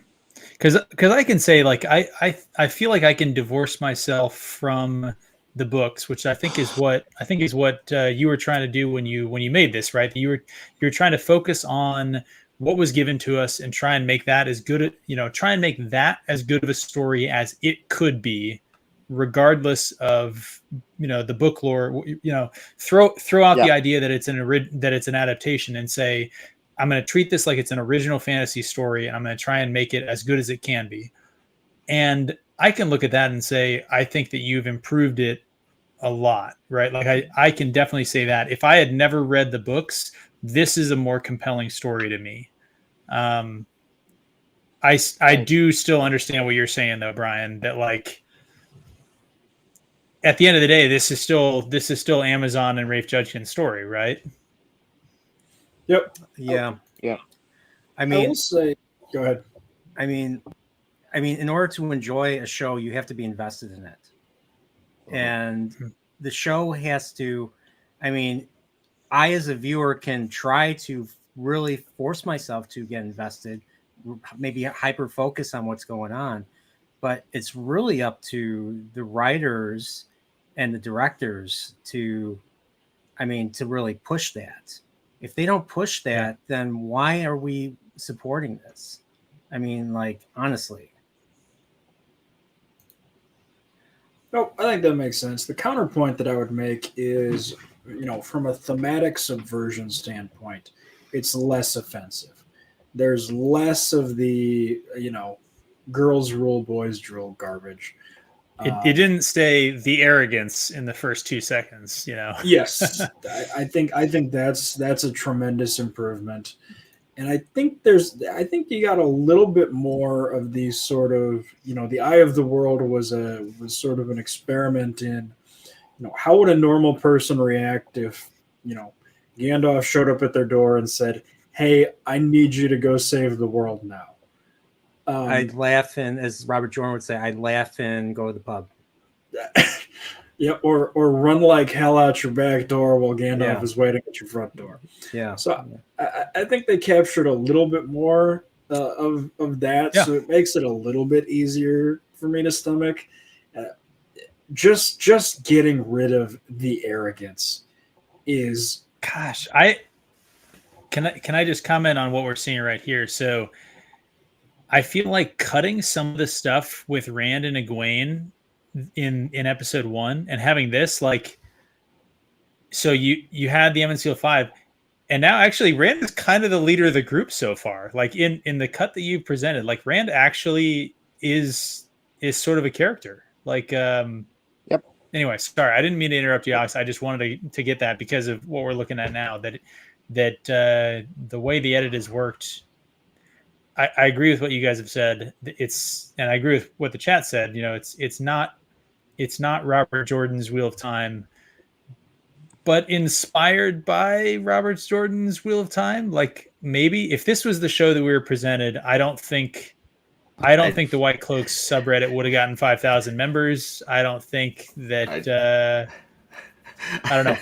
I disagree, man. I'm sorry. He's put in a good effort here, but it's still like, I don't know. It's still like Emporial said, like teeny bopper, freaking.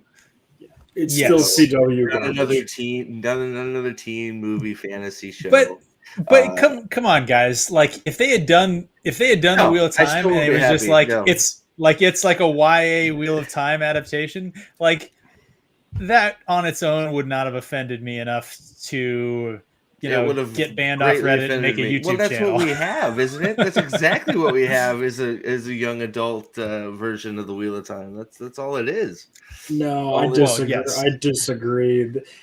The version of the CW Wheel of Time that we have now also includes a giant middle finger.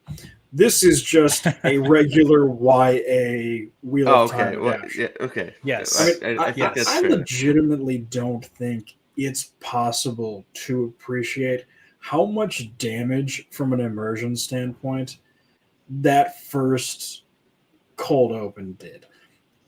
The men with great power and the arrogance, like that was just legitimately right off the bat. It would have been less damaging had Rafe Judkins got on stage, picked up a microphone, and said, "I hate the audience." Like, I mean, that's functionally what that cold open was. Yeah. No, I don't disagree with that. Gosh, I didn't see that part, but look, I'm not dumping it. Like, I'm sort of like with the Emporial, firmly with the Emporial. I see what's going on, and I think you're right. Rand is definitely pushed way more out in front here, which is right.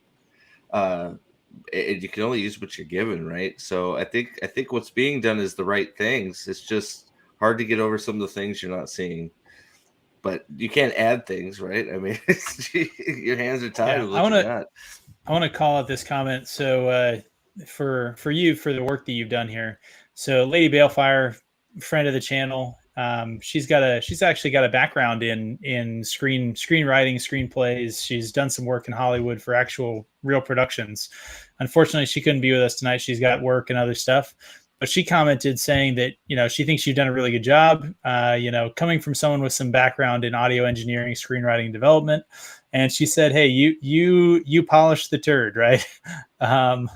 So I would say, I think, man, I really want to show this video to my wife, to be honest, is I think where I'm going to put it. She noped out of episode 1. I think she might watch this and not look at me and be like, how did you read 14 books of this? Yeah. And did she make it to episode 7? So does she know about the cold open? No. She I think she made it through the first 3 episodes, but she was on her phone the entire time. Okay.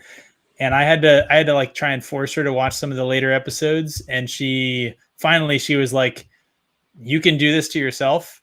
I'm not going to watch. Right. And she had never read the books. She never read the books. So she was just watching it. She's reading them now. TV show. She's reading The Great Hunt now. She's actually around the same spot that Nerdporial is. But she had never read the series when the show came out.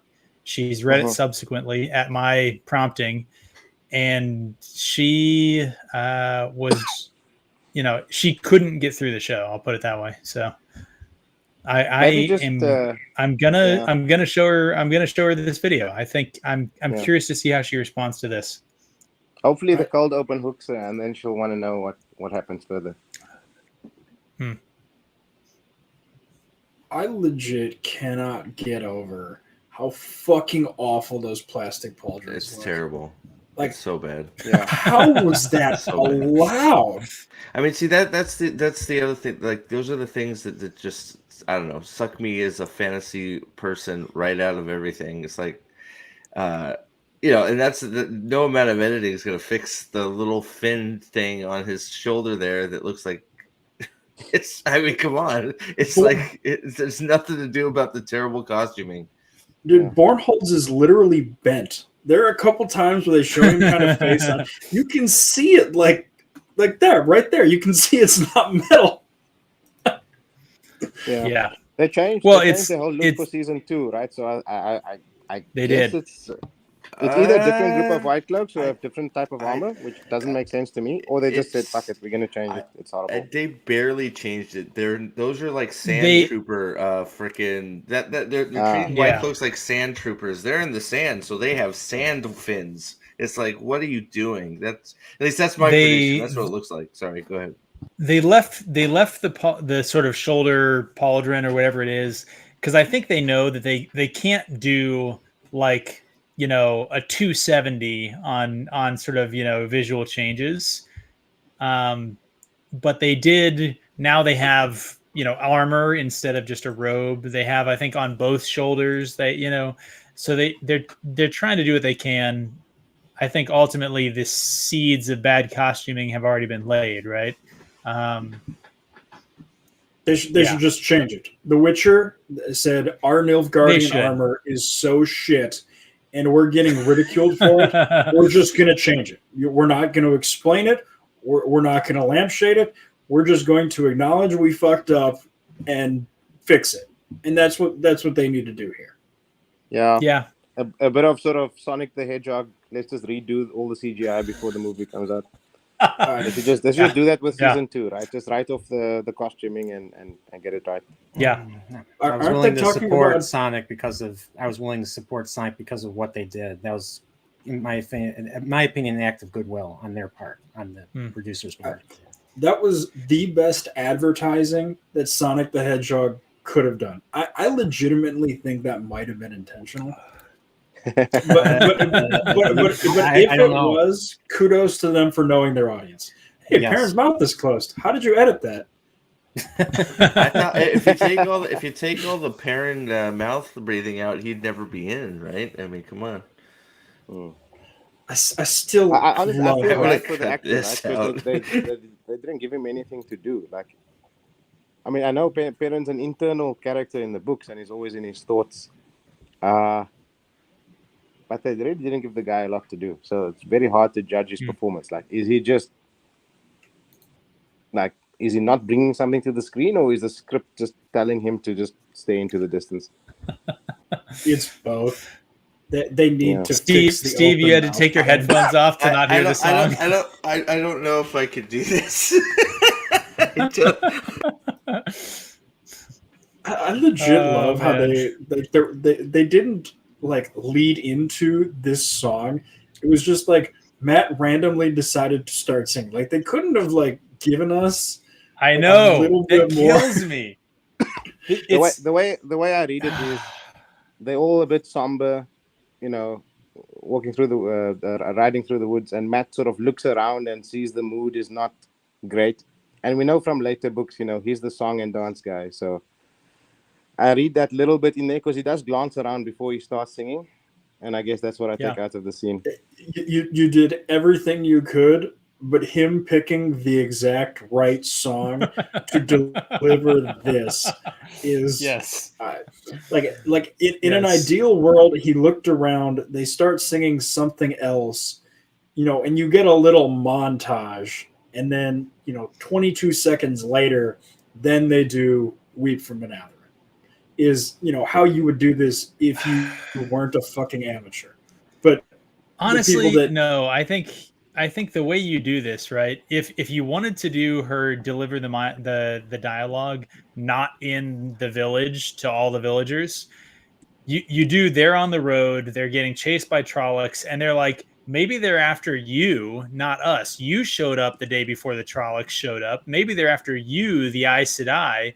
We could just leave and let the Trollocs kill you. And then she would have to stiffen their resolve with this story about the blood of Manetheren, right? Like, there's ways that you could have done it, but the we're on a family road trip and we're singing 99 Bottles is the dumbest way.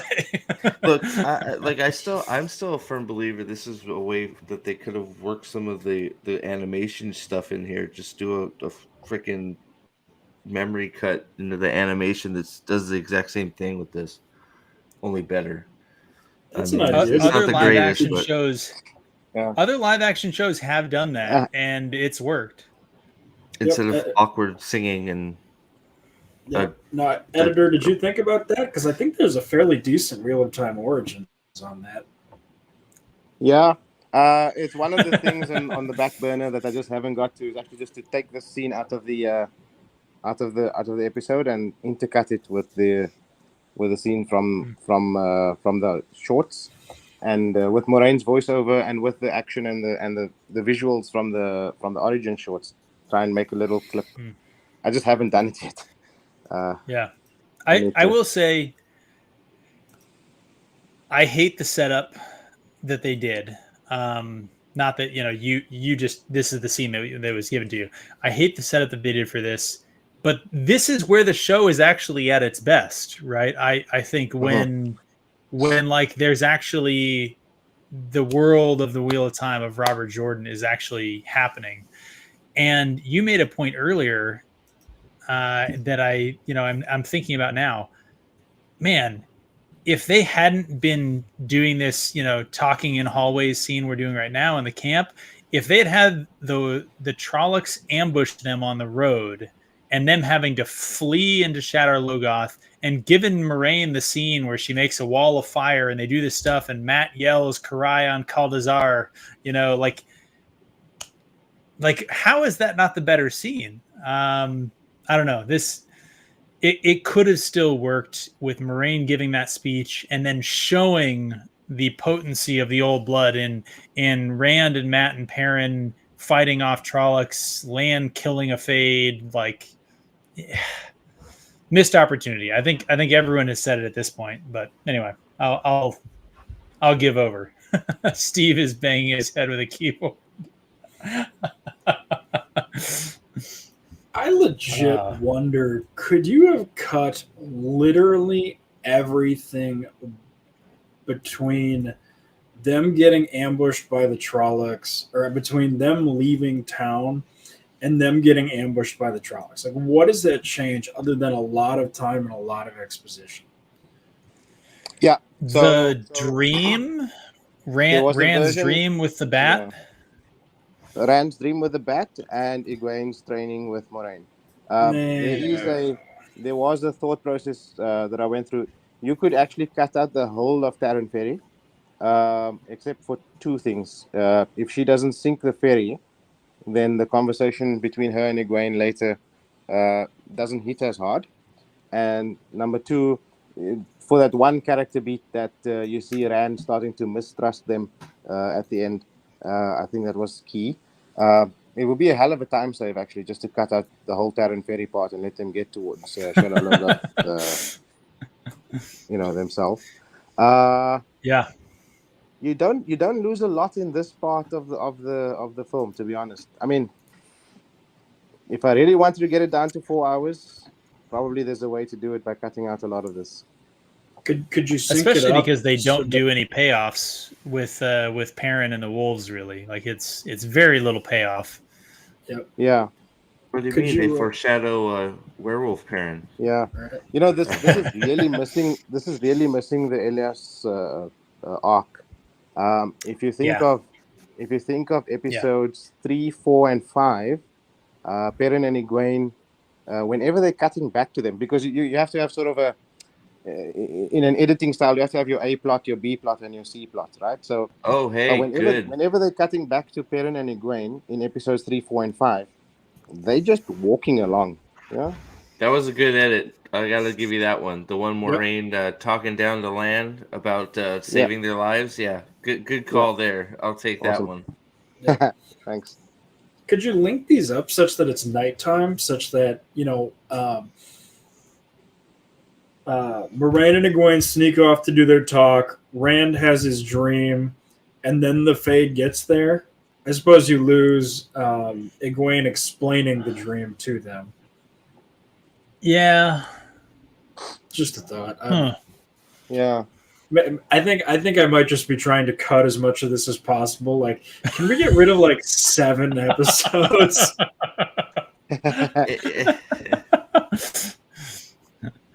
Alex is like, can we see the scene where Tam fights Narg, cut the part where he loses to Narg, and then that's the whole show? That's a wrap.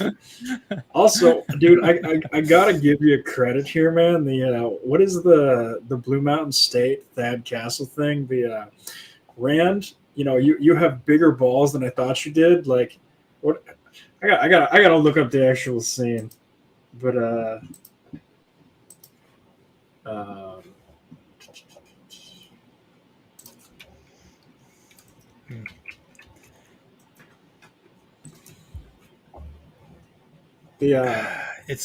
it's frustrating that I think their explanation of Shadar Logoth is just so wrong. It almost like flips it completely on its head, and it's frustrating. Again, things that you can't do with the edit, right? But I mean, again, I know Prophet of the Dragon, Steve, Brian, I know both of you guys are still just saying, well, it's still the show. It's still the same show. But I still have to say, I agree with Lady Balefire. I think that what you have done with the show Given is it's honestly, I'll put it this way, it's better than I thought would have been possible. To the point, again, I think, when I think of this, I would say I don't think that we would have a YouTube channel if this was the show that we got, right? Like, I don't think there would have, I would have been disappointed probably that like it still wouldn't have been the story that we wanted to see. But like, this isn't the Wheel of Time that Robert Jordan wrote, but it's not like offensive in the twisting of his story and the themes of his story. At least not so far. I mean, we obviously we get to episodes 6, 7, and 8, and I'm really curious to see what you did with next time when we go through the second half here.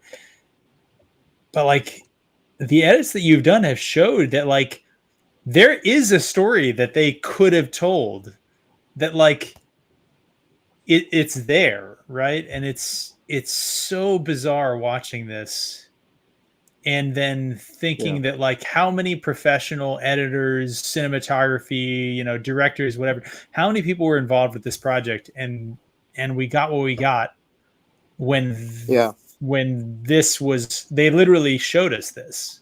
I don't know. It's maybe I'm way out, but there's a lot of head scratching, right? And you think to yourself, there's an entire room of writers who wrote some of these scenes, who wrote some of this dialogue, and just screenwriting 101, right? Setups and payoffs, having each scene move the story along or do some world building, or like there's so many scenes that don't actually add anything. I'm disappointed in the adaptation. It's not the end of the world, everything you guys have said. But for me, it's just like from a technical execution of the production, like there's just so much lacking here. It's a bit disappointing. Even if you have to make changes for an adaptation, right? I'm not one of those that wants to translate the entire book to the screen. I think you have to streamline things. Now you have to streamline. There's certain things in books where you can throw out random information, and when you're reading it, it's adding to the world. It's creating a tapestry behind you. That's really building the picture. But on the screen, you cannot have people saying those things, or you cannot show each and everything, because you've got to have your A plot that runs all the way through and has a payoff at the end. And so,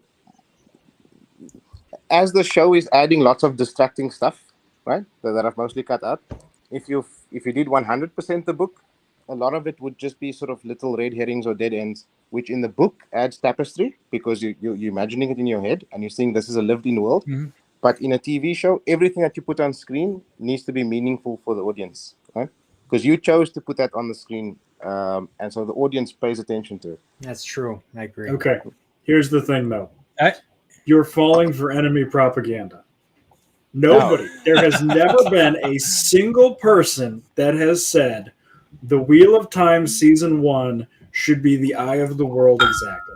Yep. That is literally a poisoning the well discussion. So it's one of those things I almost feel like there's plenty worth addressing. There's plenty to cut. There's plenty to cut and still keep the whole soul of the book. Exactly.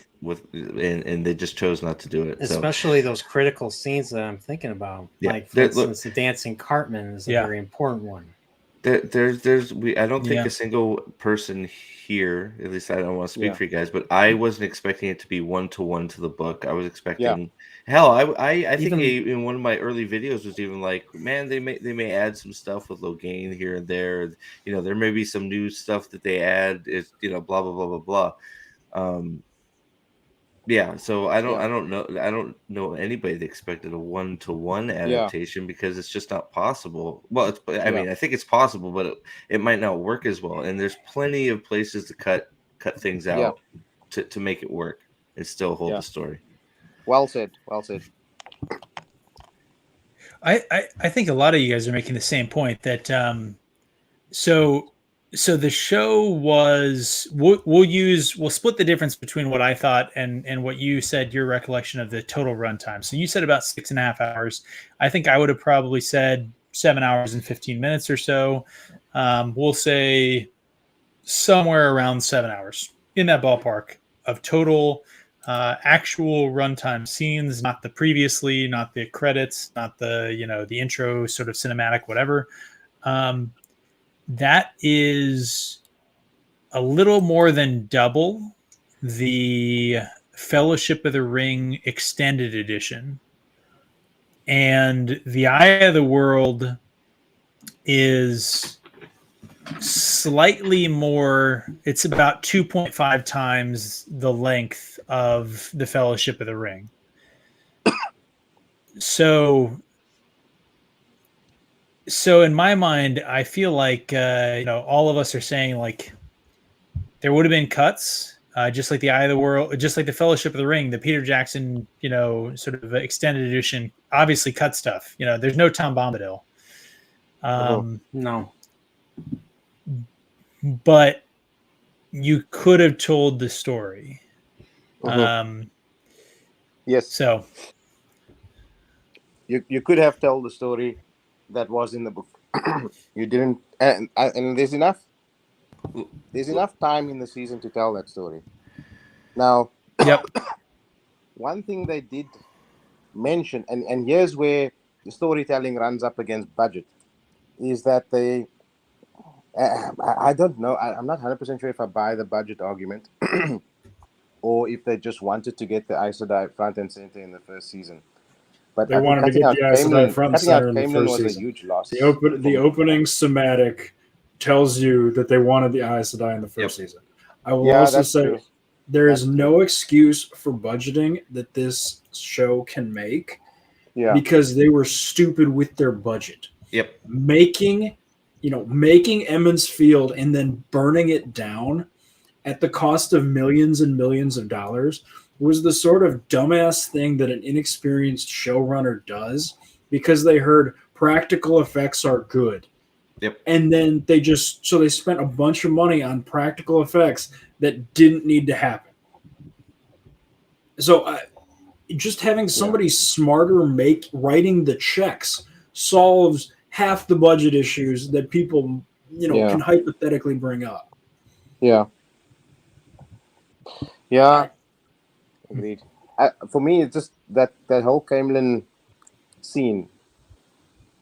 It's such a big loss to not have it in the season. It's such a strong character moment. They probably cut it out also for a couple of reasons. One was because they wanted to put Aes Sedai front and center in the season, and number two, they wanted to keep this mystery box of the dragon. By the way, I don't know if you noticed, there's no mystery box in the film so far. That's one of the things I really wanted to cut out. That was completely distracting and wasted a lot of time, I think. The mystery box, so much time. The mystery box was the most wasted. It was just the most ridiculous choice ever. I mean, different thing if they executed it well. If they executed it really well, then we could argue about it, but it wasn't even executed well. Yeah, somebody from the chat brought this up earlier, and I forgot to bring it up, but it was a question that I had going into this. So, did you consider moving Rand's revelation scene where he's carrying Tam and the fever dream kind of conversation? Did you ever consider moving that up to? I know you said you cut everything in a linear manner, the way that the show had it, minus you took the episode 7 cold open and made that the cold open for your actual show here, which Steve, you joined after that. Did you ever consider it? Is it a thing that, as you consider maybe a non-linear cut, would you consider it? I actually wouldn't consider it, but there's a good storytelling reason why. So we open with the cold open, and we wonder, who is this woman? We then cut to the movie as it begins. They get the Winter Night attack. Moiraine reveals that one of them is a dragon. Now, as the audience, there's no reason for you not to think that it's Rand. I mean, there's a red-headed lady in the cold open. Feels kind of obvious, but then it comes much closer to the books. Then but the characters don't. But you think that Rand suspects. And his behavior from that point on is of someone who's in denial, who doesn't want to believe this about themselves. And the episode 7 reveal with the Tam fever dream and all the flashbacks that he had and so on, that's the moment in which he accepts his reality, that it is him. And then he goes to knock on Moraine's door and he says, "It's me." Now, if you put that Tam in the woods scene right up front, it a little bit undoes that reveal. It's nice to have all of that crashing down on him in episode 7. Like, he's been in denial, and then in that moment, it all comes crashing down on him, and it just hits him. And he goes to Moiraine, he says, "It's me," let's fucking go to the blight and fucking end this thing. And he has this moment of realization, and then it's kind of fatalistic. Okay, fine, let's just go fucking do this. If I die, I die. Gosh, that now makes me think too of also. Oh my God, you have to get rid of this.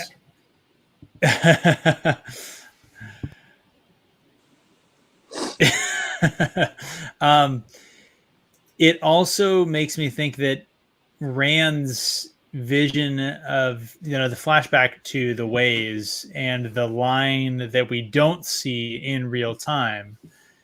I don't know. I wonder if we couldn't still see that realization and the understanding and the acceptance with him shooting his bow, doing whatever, and then talking to Min, right? Show Min, and talking to Min, and then going to Moraine, right? Like,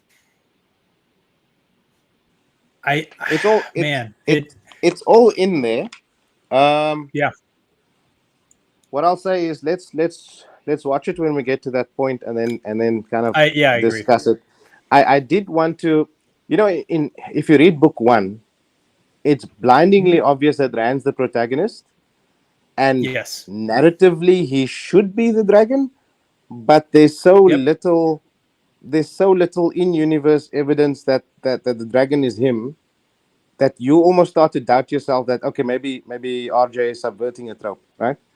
And so, by not putting in the forest scene, the scene in the woods straight away in episode 1, by having this sort of ongoing, the characters don't know, but I know, but is it a red herring? It kind of captures that feeling, and then you reveal it sort of right at the end, just before he goes off into the blight. It works for me. Happy to argue it left or right, but I like the way it comes together in the film. Okay, please, can we get rid of the murder, the attempted murder? That is such a damning character assassination for Nynaeve that it basically can't be there for her to be a passable person. Well, same thing with the battle. Not only does it make her a murderer, it also makes her a complete idiot because she just tried to kill her only lead. Yeah. Oh, similar with her stabbing someone in Logain's army. I think I agree. Having Nynaeve, the character who was so morally opposed to literally anyone for any reason, stabbing people with sharp, pointy pieces of metal. I kind of see what you're saying, Alice. I think that the question is internal to that scene. Could you cut out a piece of it? Because this and tell me if I'm wrong here. You probably left that in because how do you explain her showing up if you don't have that scene? And how do you cut that scene in the middle? Right? Yep. Is I think what you're gonna say. Yeah, you need her to meet up with Moraine and Lan, and the shot of that is on the blade, right? Like the camera, the shot is of her standing over him as he's kneeling over Moraine, with a blade to his neck. I'll have a look, but it might break continuity. And again, for me, I want people who watch this to feel like this was a film that was shot and edited properly. So I'd rather keep continuity at the expense of having some action beats or some lines of dialogue in that I would prefer to cut out. Okay. I got a question. I got a question. I know you talked about this earlier, but why did you not include the scene with Tam and Rand on their way, with Tam wounded, which was in the beginning of the book?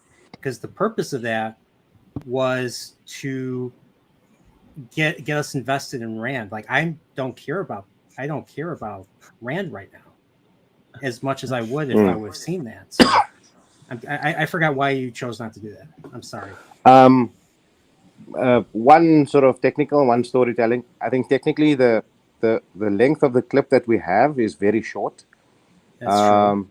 It would be quite difficult to edit it in a way that seems natural, because you have to know where you're going to cut before the scene, and you have to know what you're going to lead into after the scene. So that's a very I feel difficult like the audio. I feel like the audio in that scene might be really hard to cut as well. If we won't see this until next time on, but my recollection of that flashback sequence is that there's mounting audio that kind of carries through it that might be certainly above my editing ability. It depends. Anyway, it depends a bit on whether the voice is clean in the center channel, and then you can just mute out all the surround channels, if that's possible. I still need to look if that works. But the main thing for me is sort of how would you put it in and where, you'd have to do it. Yeah. You can't do it in the middle of the Winter Knight fight because that's when it happens in actual time, right? There are, you're following the action during the scene. It's cutting from, Perrin and Layla, Nynaeve and Egwene, Lan and Moraine. There's a lot of action beats in the fight that you shouldn't interrupt. So your only chance to do it is right at the end when the inn collapses and the mist comes over and they cut to Rand arriving. So you could put it between that mist coming over, put in the flashback, and then put Rand arriving. I don't know that it works from an editing point of view. From a storytelling point of view, it probably would be nice. But again, I wanted to make it still look professional. This part here that's on screen now, I actually cut out a lot of the back and forth and the amount of time it took her to collect herbs and things like that. So a lot of the Moraine being injured scenes are actually completely cut down, but all the beats are still there, right? She's still injured. They're finding, Lan's going to look for the Aes Sedai camp. Nynaeve's doing her healing thing. They're somehow building a relationship. It's all there in much, much less time. Any chance I can beg you to cut this out so that Lan doesn't look like a complete dipshit?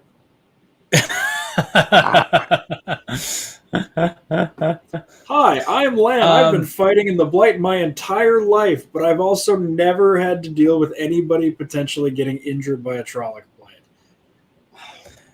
Also, can I beg you to cut out the humiliation of Perrin not being able to start a fire? Sorry, I'm to the point in this thing where I'm just like, can the show please stop embarrassing characters that I like? You have to take your book hat off and just watch the show. Everything you're asking for is sort of like making it more book accurate, but just as a narrative in the film, it kind of just works, right? It meanders along. It's building characterization. It's telling you a bit about who these people are. It's, and I think that's true to an extent. However, from a characterization perspective, even if you don't know these characters, having your main characters be a bunch of little bitches is detrimental to enjoyment of a story. So, and I know there's not much you can do about it, but just it makes me sad watching fucking Perrin sit there with his mouth open doing nothing. So I have a minor similar and if there's a thing you could have cut out, Nynaeve getting drug away by her hair on Winter Night. So that shot, because you don't have her, shanking a Trolloc in the well. Could you cut that where we just don't see her drug away? I know Egwene kind of mentions in episode 6, maybe episode 5. I think episode 6. I know she mentions the last time I saw you, I thought you were dead, right? Yeah. But did that need to happen on screen, or could we just it was chaotic? They leave the next morning, Nynaeve's not there. I don't know. I feel like you could maybe cut that. Nynaeve could be healing the people in the village. Yeah, but you can't add her character in, and we just. I agree, though. We just didn't see it. We just didn't see her on screen. I kind of agree with that. Yeah. We're Monday morning quarterback, and you're pretty hard here. No. I mean, I like the questions because it gives me food for thought, and then I start to think about how would it work, could it work, etc. It leaves a So gap far, in the I would like to storytelling, say, right? Yeah. I would like to say so far. I know Alex, Brian, and Steve are sitting there, you know, rubbing their faces and whatnot. Again, I look at this and I think if this was the show that my wife was watching as a non-book reader, I think she would have watched this, right? So I still have to really applaud you for the work that you did. One, Yeah. I can tell that you're a fan of the series. A, by the massive amount of work you put into this. B, by your really thoughtful comments that you're giving back, and I appreciate the heck out of that. But I think you, so far, we've only seen, you know, 2/3 of the first half of what you put together. I think you've accomplished what you set out for. This is a huge improvement on what we saw when it comes to a narrative that so far makes sense and centers on the characters that it should be centered on. So anyway, I'll shut up. But that, honestly, I mean, I'm glad to hear you say that, because that's what I set out to do, and I think that's the only thing you can set out to do. Anything more than that is beyond. It's beyond the footage that exists, and it's beyond the story that's been told, right? So unless you're gonna add your own you're content, go hire these actors. Yeah, you know, or do some sort of animations or puppets or whatever the case might be to fill in the gaps. I mean, which you could turn it into some sort of experimental mixed medium type of, you know, draw some stick figures. It'll work. It'll work. Yeah, but for me, look, I took this. I had to not be a book reader to do the edit, right? And what I think was motivating for me was, can I turn this into a story? Like, can I turn a TV series into a film? Is that an exercise that's possible? Because I know people in the past with different fan edits have done, you know, Breaking Bad. They've done quite a few different TV series to film adaptations, and there's quite, like, especially the Disney Marvel shows and Star Wars shows. There are so many that's been done since. You know, it's a legitimate fan editing exercise, right? And that's what I wanted this to be. And this was my motivation. Like, can I find a movie in the footage that exists? And, you'd be a miracle worker if you can make Tom's voice actually decent. So, like, I don't think anybody expects that. So, hey, like, that's the worst song ever. It's a choice. I'll tell you that much. Like, look, this is definitely not the Tom from the books. There's no way this guy was ever in politics. Right. If they do that, it would be completely weird. Right? It would be really weird. Wow, that is an interesting. I think they're going to give. I think they're going to give the politics to Moraine, right? They absolutely are. 100%. Almost certainly, certainly. That's why, you know, if you, obviously you've read, you might have read some of the Gowan, the casting scripts, which, you know. Oh God, no! Those scripts are bad. They're so dialogue. Bad, right? So it's so bad, right? So like you got those. It's It's the opposite of show don't tell. Like why is he giving an entire exposition? I hate. She is so mad at me because she's a damage red. It's like, what the fuck are you talking about? Okay. Side tangent from the show that we're watching here. Are you looking forward to doing season 2? Like, I mean, it sounds like you've been looking at the leaks, you've been looking at the stuff. Are you looking forward to season 2? Are you afraid of season 2? Like, I mean, what are you thinking? I don't go in with any expectations. I'll watch it. If it's good, then great. You know, I'll enjoy myself. If it's not so good, it's material to start thinking of a sequel film.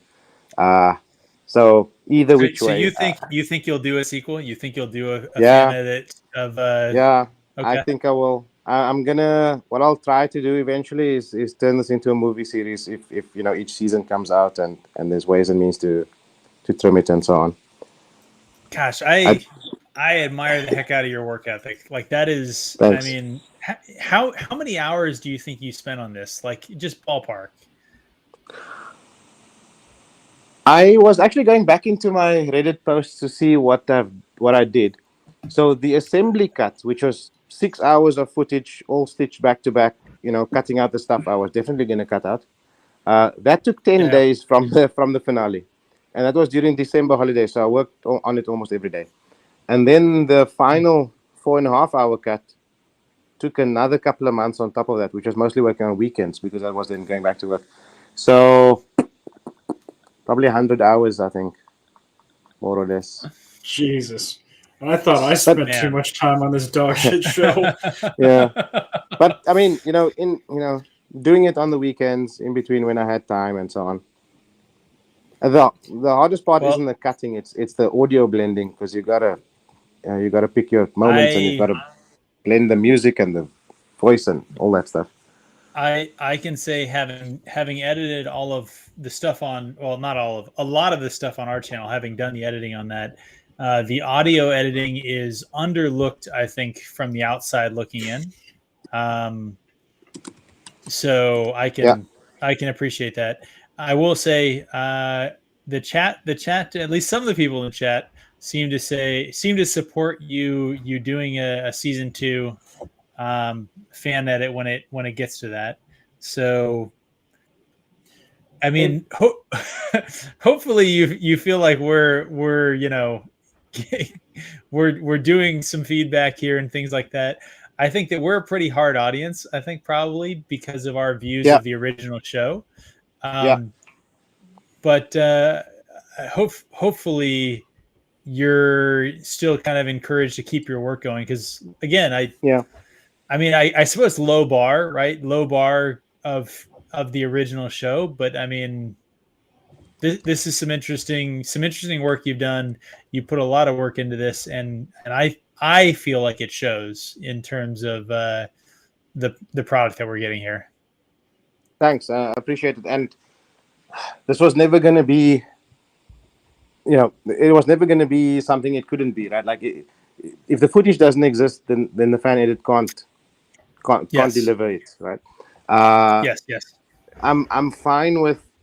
Actually, it's better to do something like this, which is think of the story you want to tell in the format you want to tell it. So for me, that format was a movie, which gave me a time budget, and so I had to be ruthless with cutting. The story I wanted to tell was the story of the Imagefield 5, which meant cutting down on Moraine and Lan and other side characters and so on. And using the footage that exists and make a story that has a 3-act structure and has setups and payoffs that feel satisfying. If you give yourself parameters, then you can say, okay, I'm not making this for a target audience of everyone. I'm making this for a target audience of people who will just sit down and enjoy this as a film and just watch it. And that's okay. And if it doesn't work for everyone, it's impossible to make it work for everyone anyway. So you give yourself the parameters, and as long as you can succeed within those parameters, then I think you can say you did a good job.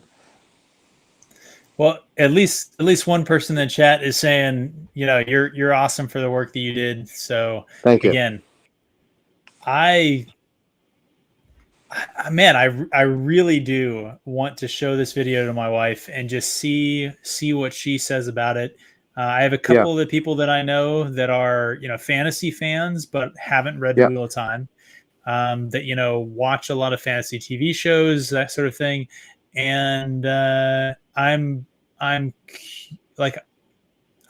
gonna have to show this fan edit to people because I think that I got a lot of feedback from people that I know some who read, some who didn't read the series, and I'm curious to hear if what you identify as the problem that you could fix, the sort of internal narrative.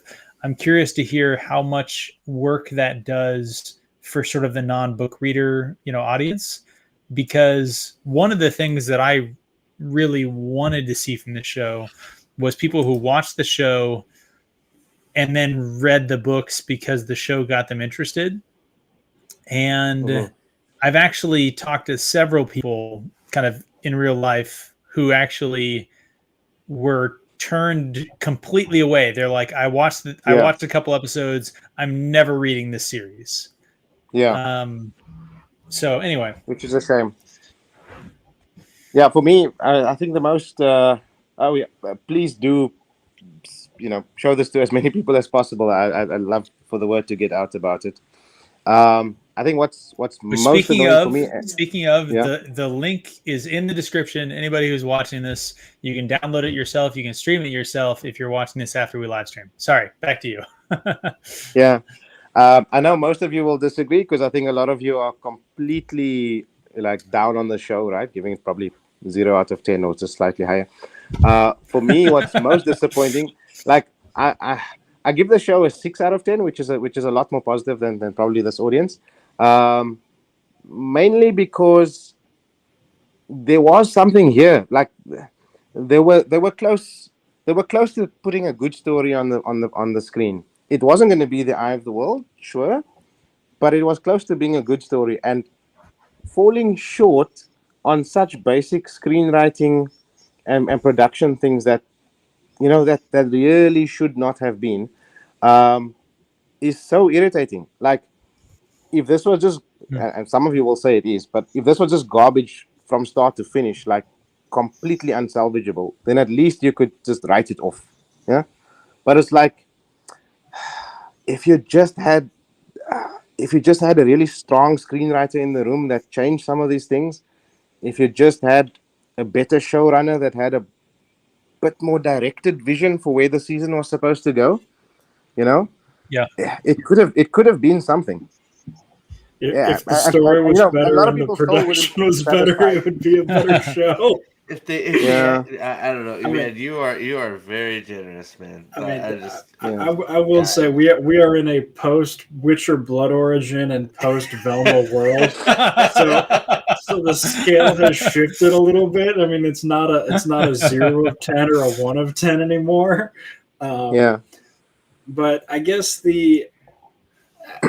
I look at this and I think Brian and Steve have an excellent point that does Rand have slightly bigger balls than the pussy balls that he had in the show? Yes. But that's still not enough for me to be engaged with him. Yeah. Perrin is still a fucking stale piece of white bread on the end. Matt is still pointless. Nynaeve is still a murderer. Egwene is still boring. Lan is still nothing. Nynaeve's not a murderer in this version, so don't worry about that. That's out. I'm sorry. She's still an attempted murderer. Yeah. She still attempted to murder Lan. I mean, Lan still discovers the Aes Sedai. Maybe just battery. Maybe just battery. That blade was right at his throat. That was definitely attempt murder. I mean, just looking at this scene right now,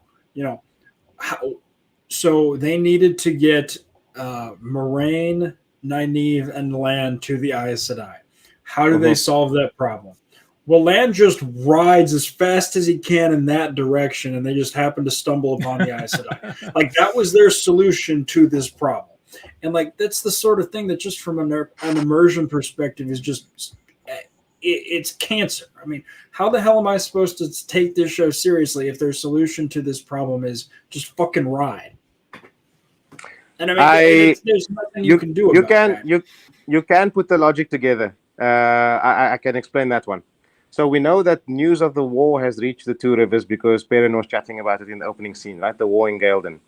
Lan and Moiraine are in the Two Rivers, so they know about the war in Galden. They also likely know that it's about Logain. And when they escaped Shadar Logoth, they were going backwards. They were going in that direction. So you could argue that. And also, Nynaeve mentions at the end of episode 4 when they're on horseback, or episode 4, somewhere along the way, she mentions to Lan, "You've taken us 2.5 days in the wrong direction. Where are we going?"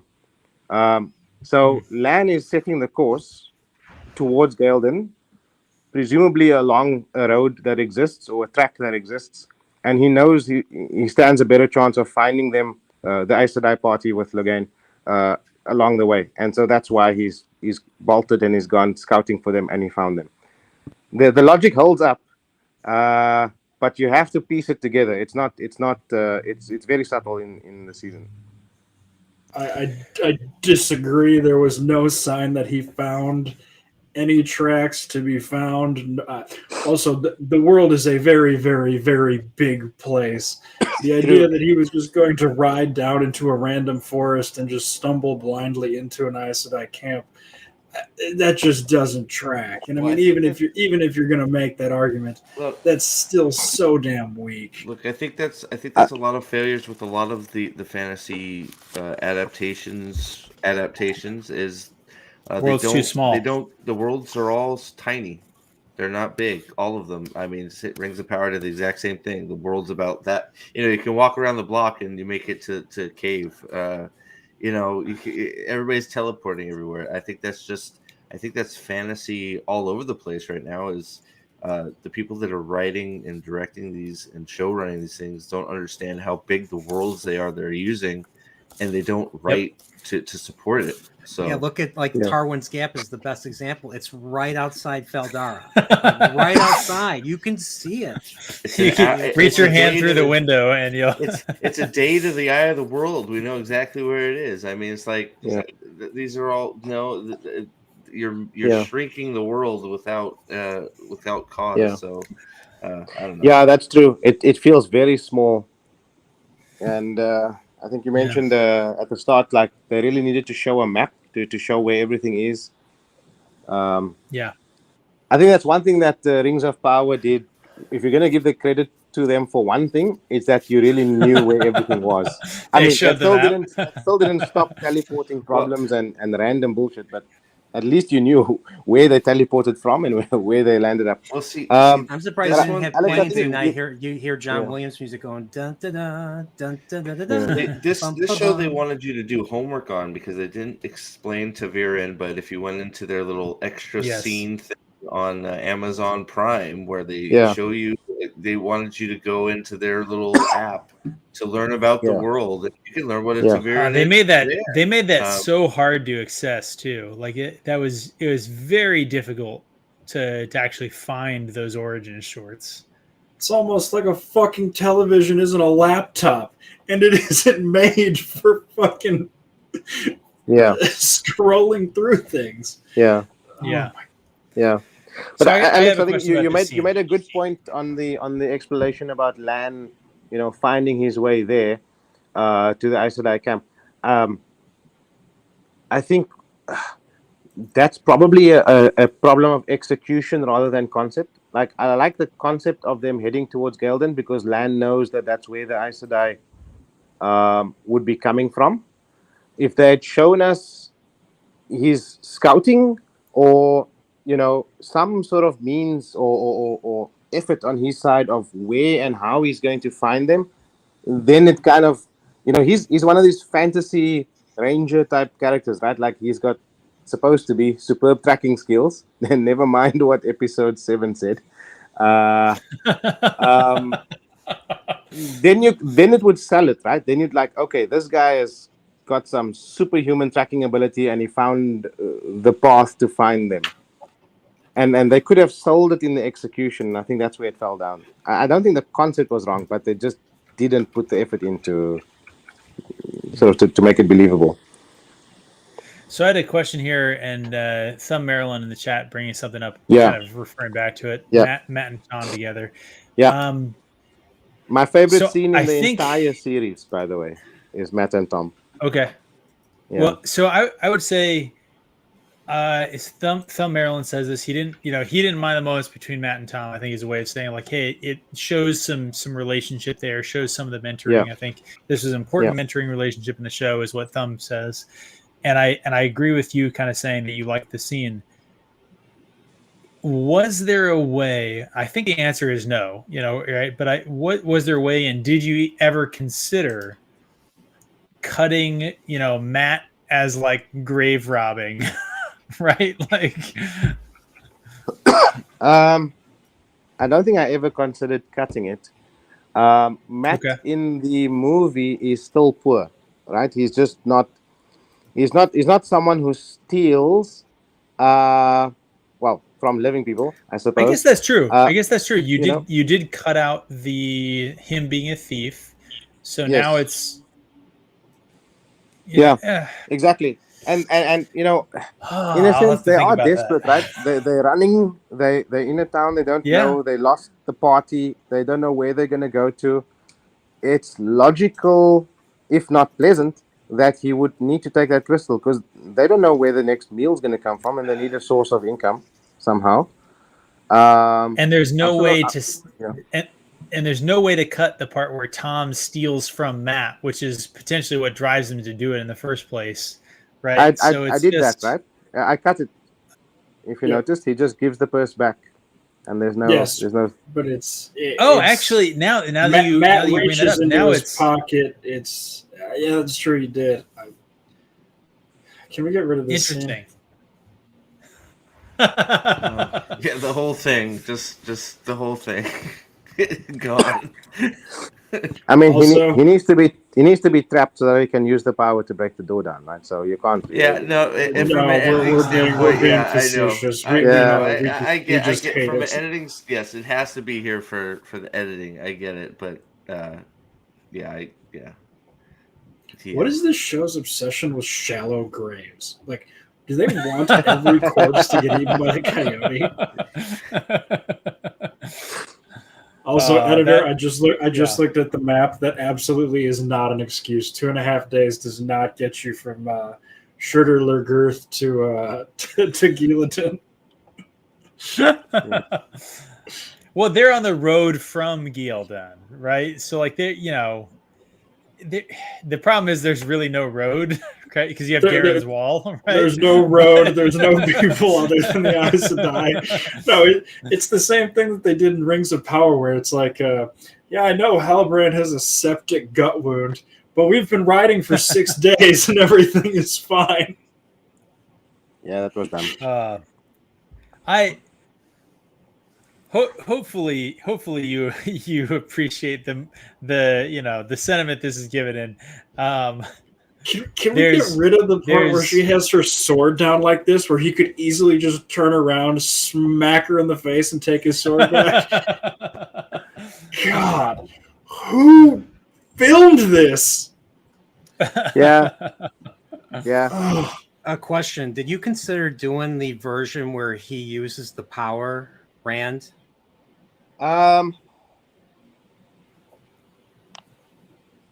It's tricky because in the flashback it's in slow motion. Oh. So you'd have to align the speed of the footage, and that fucks up with the audio. Not just the audio. The audio is fine. What you can do is you can keep the original audio and just replace the footage. But the way the software then creates intermediate frames makes it look a bit soft and weird. I also. Oh man. I kind of like it like this. I know it's not good screenwriting to lie to the audience and then show them afterwards something that they didn't see in camera. 100%, yeah.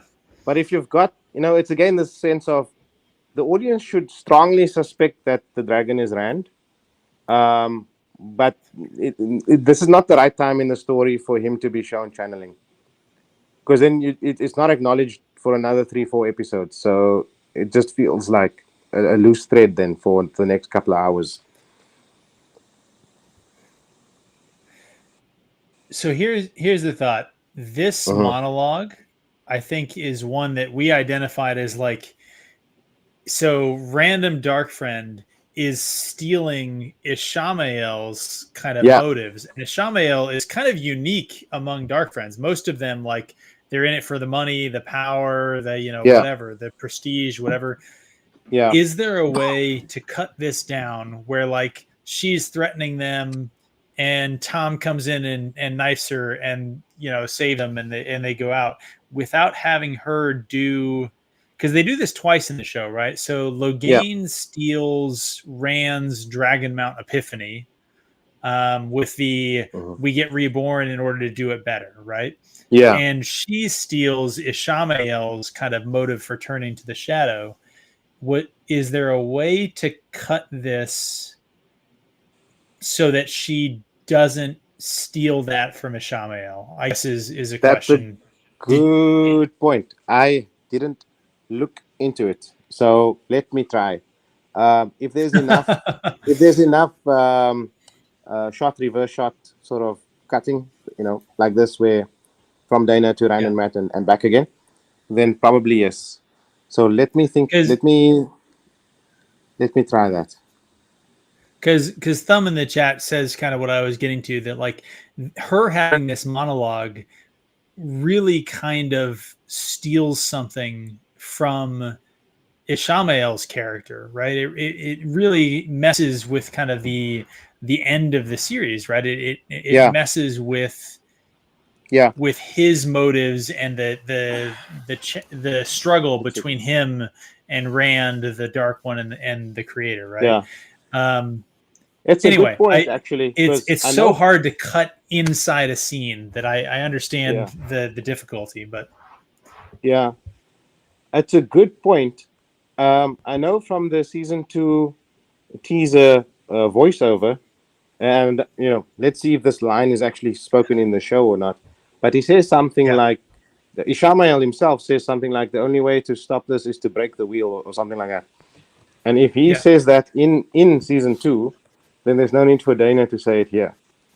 Yes, 100%. That's a good point. Yeah. So let me add that to my list, and I'll come back to it. I don't know if the show knows that's Ishmael or the Dark One, because they even call him the Dark One on the casting sheet. So, but well, they didn't want to spoil it. Yeah, of course. in case you Googled the show, they didn't want to spoil what happens. I still haven't seen Ishmael yet, so I guess I'll wait. Did we laugh in our rewatch about how goofy that fucking knife looked? Like, he threw a knife, it didn't rotate, it went like a fucking bullet. It went all the way through her spine and out her trachea. It was like 50 feet away too.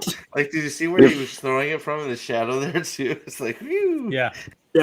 Tom is a channeler confirmed. That's the only explanation for how that could have happened. I mean, I don't know, guys. Some things you have to excuse for the rule of cool, right? Like, I mean, that shot wasn't cool. Hey, all of you guys should accept that we made a great video out of that scene with the Benny Hill chase scene and the knife in the back of the throat. So I appreciate the way they filmed that. Even the prey hammer goes in circles, right? I mean, they couldn't make the knife go in circles. Like, come on. Like, if he had walked up behind her and cut her head off, I might have been able to rule of cool it like, oh man, Tom's a stealthy guy. But a badly CGI knife is just not. Slit her throat, right? Just snuck up and slit her in the throat. Yeah, there you go. I don't know. No, the shock value played into the Benny Hill clip. You guys are wrong.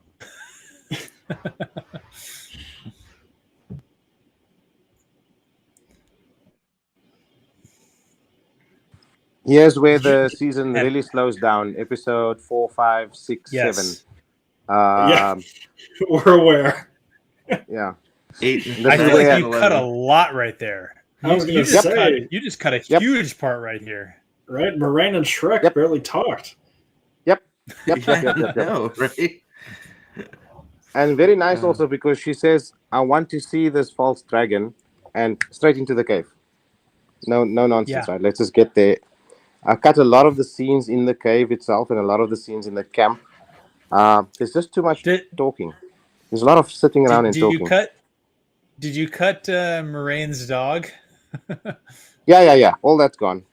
Oh, thank God. So where I made the most cuts is between episodes 4 and 7. There's just a lot of dialogue and there's a lot of nothing happening, actually. It still feels slow in the film, but it's at the point where if I cut more now, it's going to remove plot relevant things. So yeah, I mean, happy to hear more. So- Right? Please give me ideas here. Happy to keep cutting. No. I think that cut that you made, like, I recognize it because I've seen this show so much, right? But like, that wasn't an unnatural cut. Like, that was, it moved in. Yeah.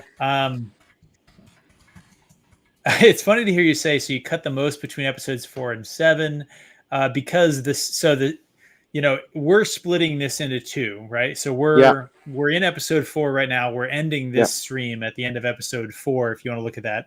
And that's 2.5 hours roughly into this, which means that there's only 2 hours remaining in the whole fan edit, right?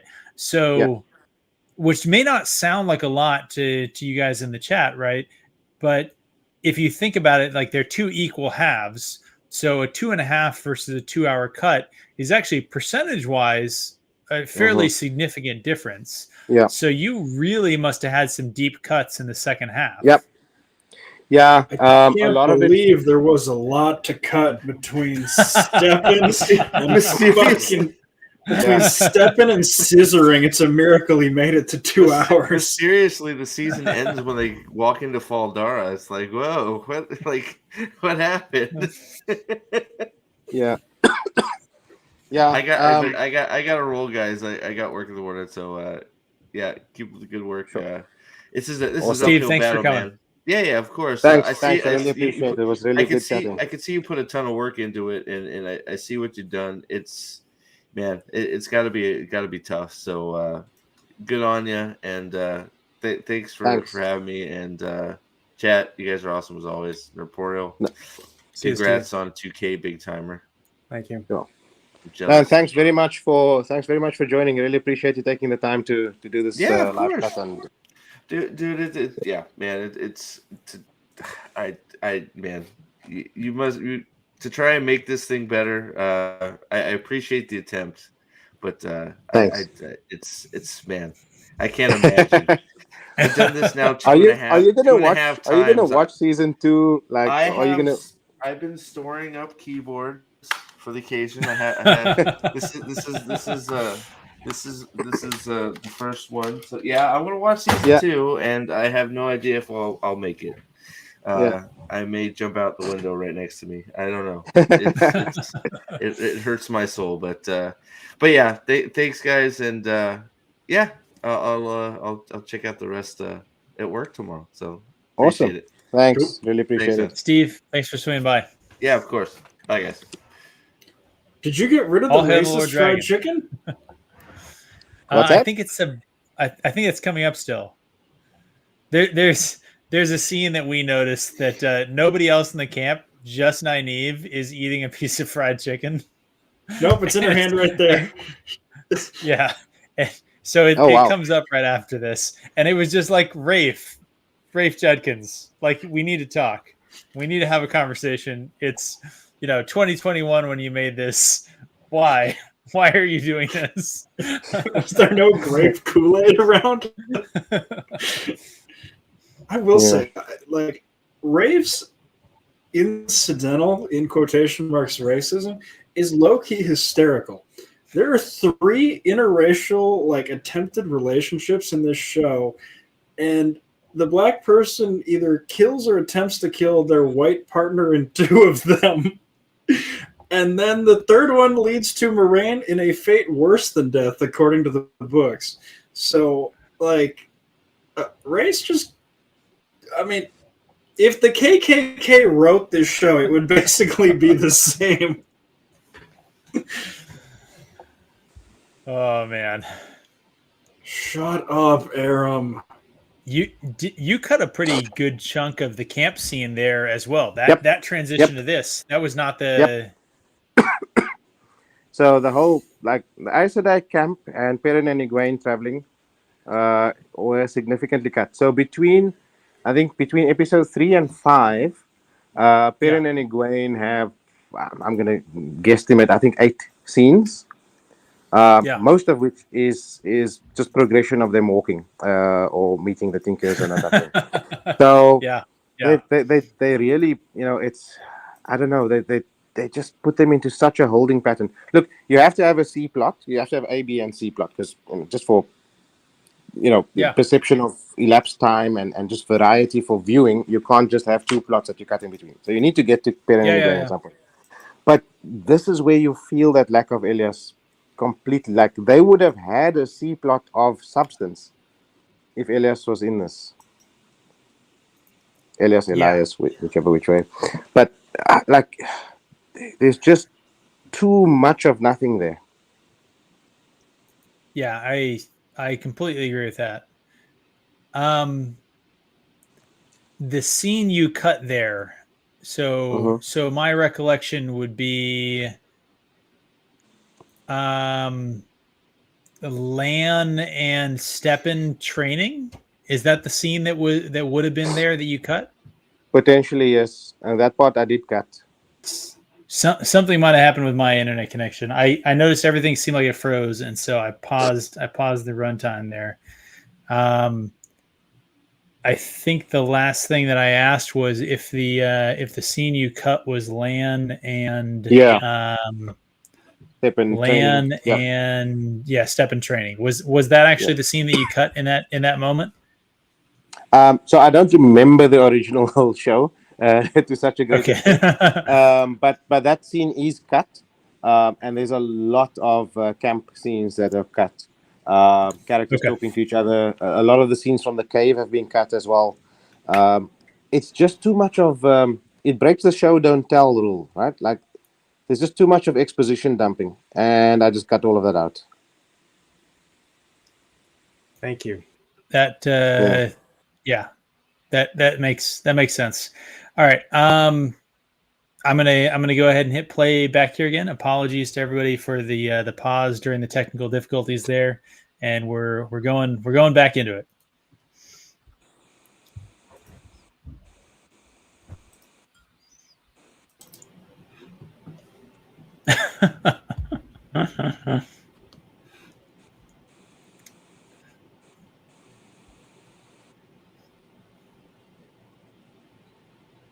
This must have been so awkward, like trying to maintain an arc via editing when very clearly even the show wasn't really interested in the arc. Like Matt and Perrin's arcs are just clearly like so backburnered that trying to keep the main plot beats must have just been. So, yes, and there was a time, like when I first made the 6-hour assembly cut, I had a real sickening feeling in my stomach that there actually isn't a movie within all of this footage, right? Like, there just isn't a 3-act structure, there isn't an arc, there isn't a setup that has a satisfying payoff. But then as I got down to 5 hours and then 4 hours, which was a bit too aggressive, and then had to add back a few scenes to make it 4.5. Found the story almost in there, and this movie is really a story about Rand. It's a story about the Dragon Reborn realizing their identity, coming to accept it, and realizing that the responsibility is on their shoulders to go off and go fight the Dark One. Which is why I like the way the opening scene, the cold open, mirrors the episode 7 realization. That like really brings the full narrative arc to a close, and then episode 8 is only the resolution of the action. But the character arc closes out in episode 7. And yes, everyone else is on the back burner, but at least Rand's at the forefront rather than also being on the back burner for most of it. Yeah. Yep. I gotta say, I was just gonna say, I think Lady Balefire's endorsement of your work in the chat holds some weight with me, given her experience, kind of in the industry. So if she is, saying she thinks that you did a pretty decent job here with putting this all together, I think that is a mark in your favor. So. Awesome. Thanks. I really appreciate comments like that.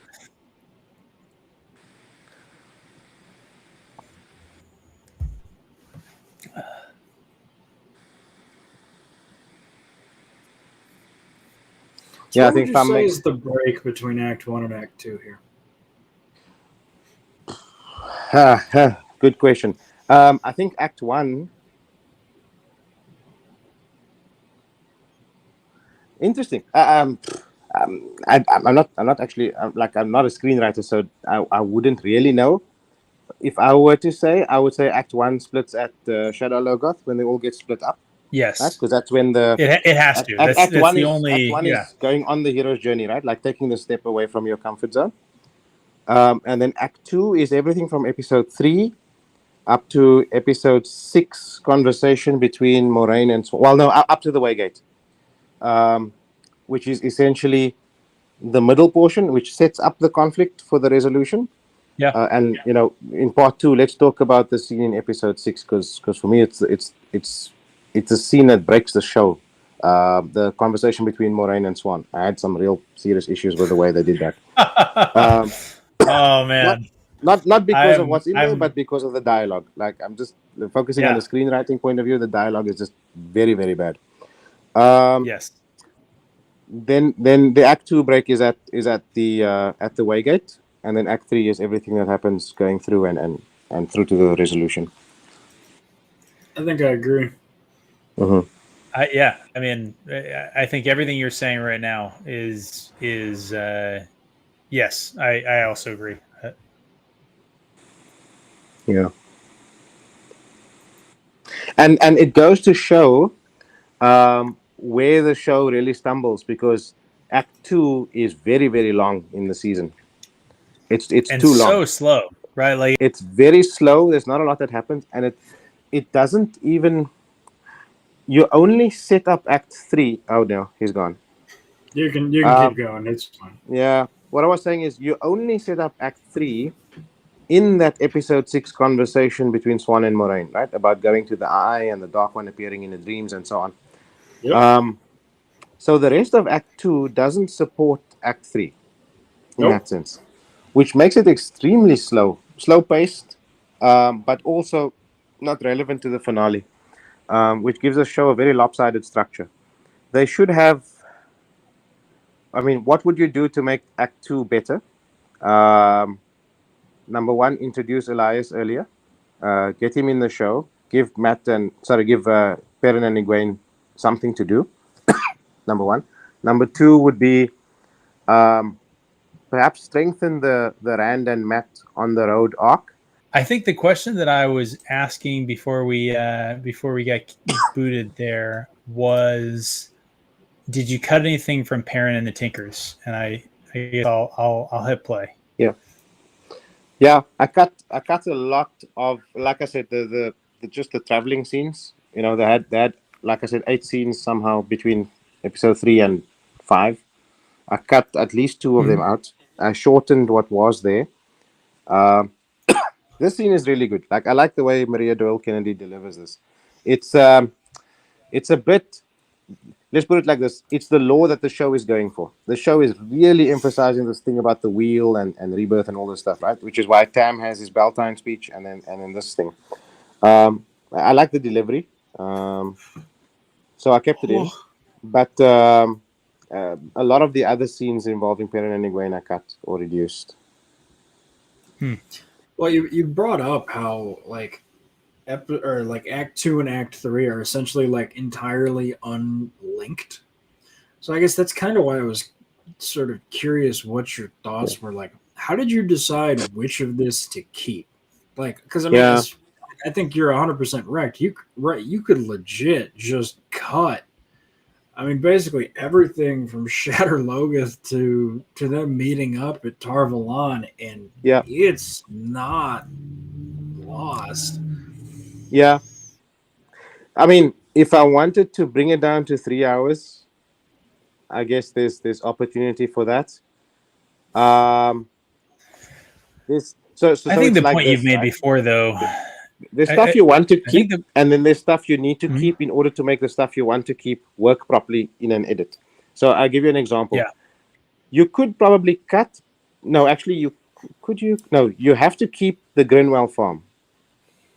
He's gone. If you keep the Grinwell farm, are you back? Yep, we're back. Awesome. So yeah, let me just repeat. So I was saying, for one example would be you want to keep the Grinwell farm because you want to have the fade attack, and you need to establish that Tom got split off from Rand and Matt, and went to go attack the fade, and you don't know what his fate is. So if you're going to keep the Grinwell farm, then it means if you want to keep the attack, you need to keep the setup before the attack as well. So you've got to get them to the farm. You've got to have them interact in some way. The scene with Matt and the little girl, I mean, I wouldn't cut it for the world. I think it's a really good characterization. So you keep all of that. If you're going to keep that, then you need to keep other scenes so that you can cut between, from that story to other stories, because you can't just stick all the scenes in a row. And then you end up, you have to establish that Egwene and Perrin are further along the road, and there is a bit of lore, like I said, with Maria Doyle Kennedy delivering this scene about the wheel, and you have to cut back sometime to the Aes Sedai camp. So there's knock-on effects of good editing, good narrative structure as to what you're forced to keep around what you want to build, and that's where it goes. Now, if you wanted to cut, you could probably cut a huge swath of it and just cut it all, and probably it would be fine. You could get this down to under 4 hours, cutting out significant chunks of the Aes Sedai camp. Maybe Logain gets pulled up in Tarvalon, and you just let the speech do the legwork for you, right? And you don't show it on screen. Yeah. So there's lots of time saves you can do, but it takes away meaningful content from the middle, and that's a trade-off decision. Do you end up with a 4.5 hour movie, or do you end up with maybe a 3.5 hour movie that you just have to take a lot of it as happening off screen? Yeah.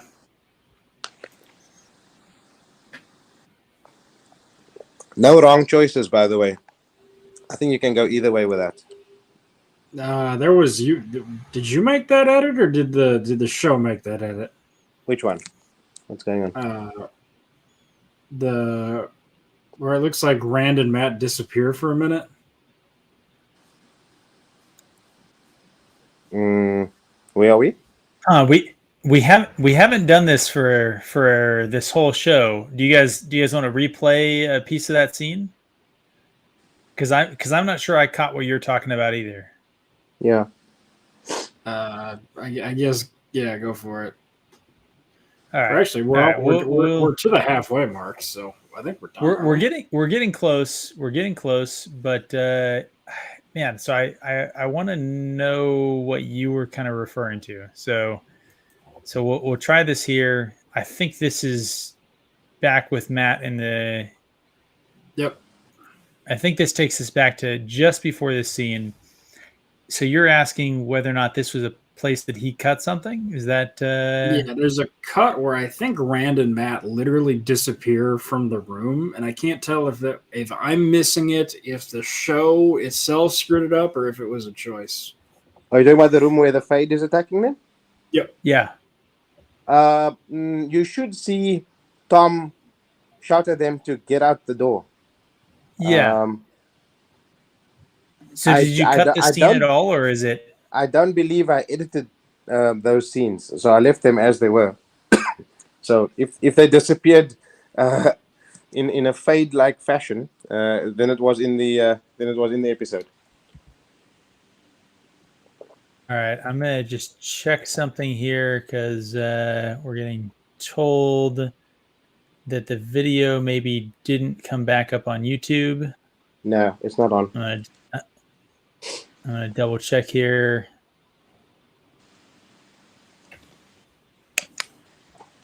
So I feel like it's still there. It still says live to me. It's not showing for us. If it didn't come back, do you want to call it a night and regroup next week?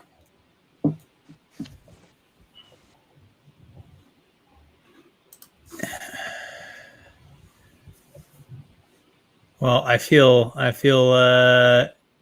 bad about this. It looks to me, I'm seeing it still live. Like I'm still 100% seeing this live.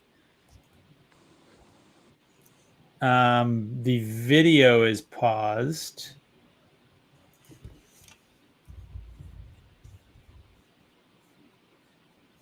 Is nobody else seeing it live?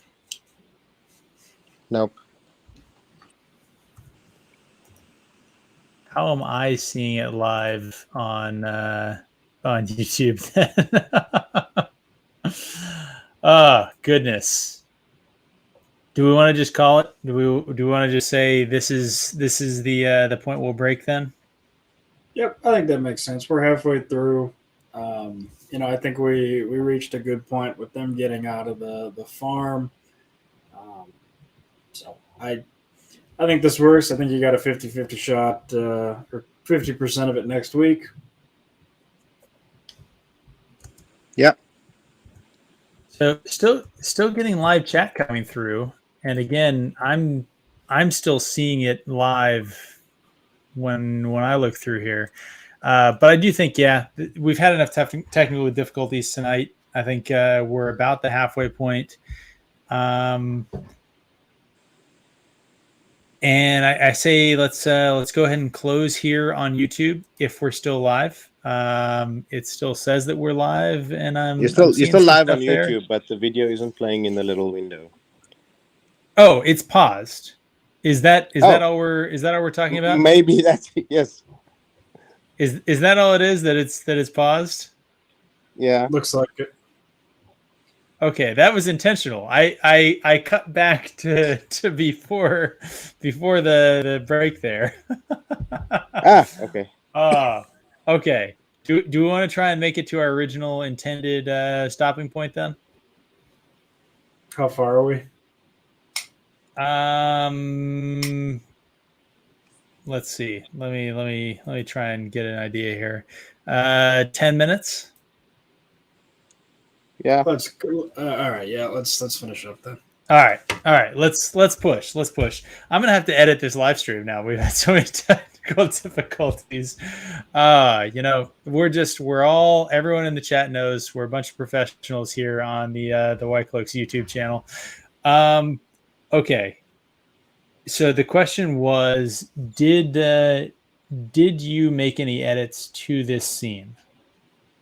Or was this individual scene just a straight cut? No, the whole individual scene was a straight cut. Okay, so then we'll hit play here and we'll see what Alex think he saw. I think you might have just missed it. We'll double check and roll through it. Very possible.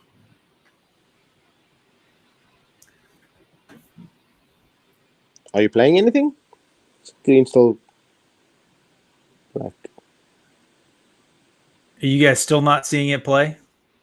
Nope, not for me.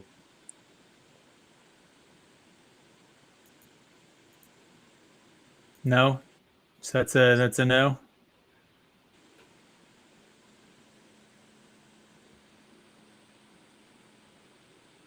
Oh well, some people are seeing it. It's fine. I can follow along without seeing the video.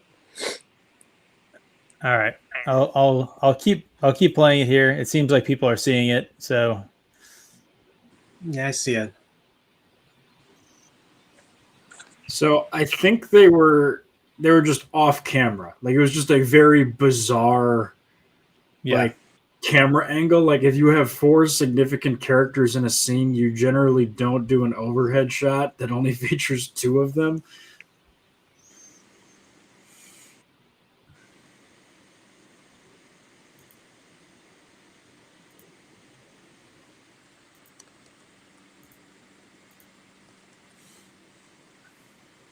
Hey guys, do you guys feel that Matt is edgy? That Matt maybe killed those kids? Oh boy, this got kept. This did get kept. I think. Okay, did this get kept because this is also the scene where Lan? No, because I bet you kept this because the relationship between the two of them pays off, like in this show. If you wanna call it a payoff, right? Like you have to tell me where you are because I don't have video anywhere. This is Lan and Nynaeve talking. You're not seeing it in the Discord, huh? No, and I've never seen it in the Discord. It's just showing this little loading window since the start. I've been watching it in the in the thumbnail in YouTube. Okay. So I kept that scene because to set up the Lan Nynaeve relationship. Yeah. That makes sense to me. Yeah.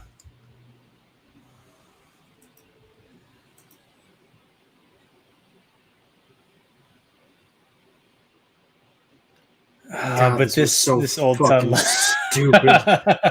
Jesus. The old ton lines. Yeah. Lan got over that attempted murder really fast. That's modern television.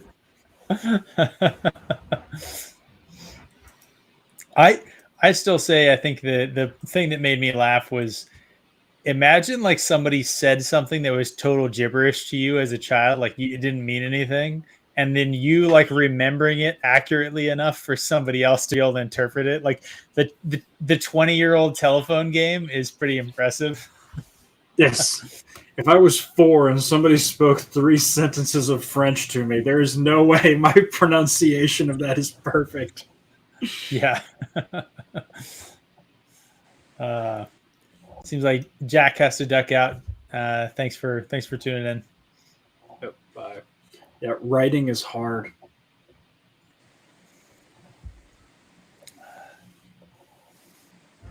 Yeah, I get why you left this scene in. If you have, I mean, if the two of them hook up, they have to actually have some dialogue, right? Like it has to happen. So yeah, they don't hook up in the movie, so that's out. Oh, you definitely you cut that out. Then. Yeah.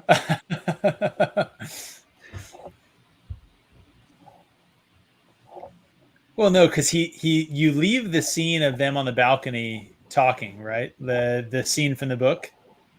Yeah, I do. The dialogue from the book, you leave that. So I do, that's still bizarre. I'm wondering whether or not to keep it in. Like I know it's from the book, but I'm really contemplating cutting it. I would say cut that scene and this scene, right? Like yeah, if I cut it, then I cut the whole romance subplot. Yeah. Yeah, exactly.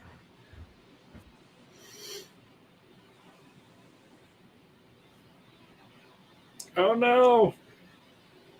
It's What's happening? PlayStation 1 CGI. It's the arrows getting shot and Alana stopping. Okay. Yeah. I'd say PS2.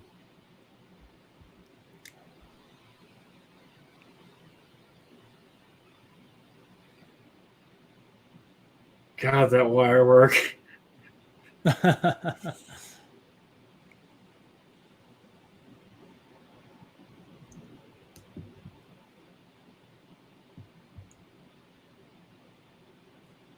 Okay, so Alana murks everybody with their own arrows. That's pretty much straight out of the show. And then this is the battle scene. No. You know, they're all running across. I'm curious to see how much you changed here. A lot, but because this was a really hard scene to follow in the show. Yes. It's not a scene. It's a montage. It is a sequence of like it is semi-related.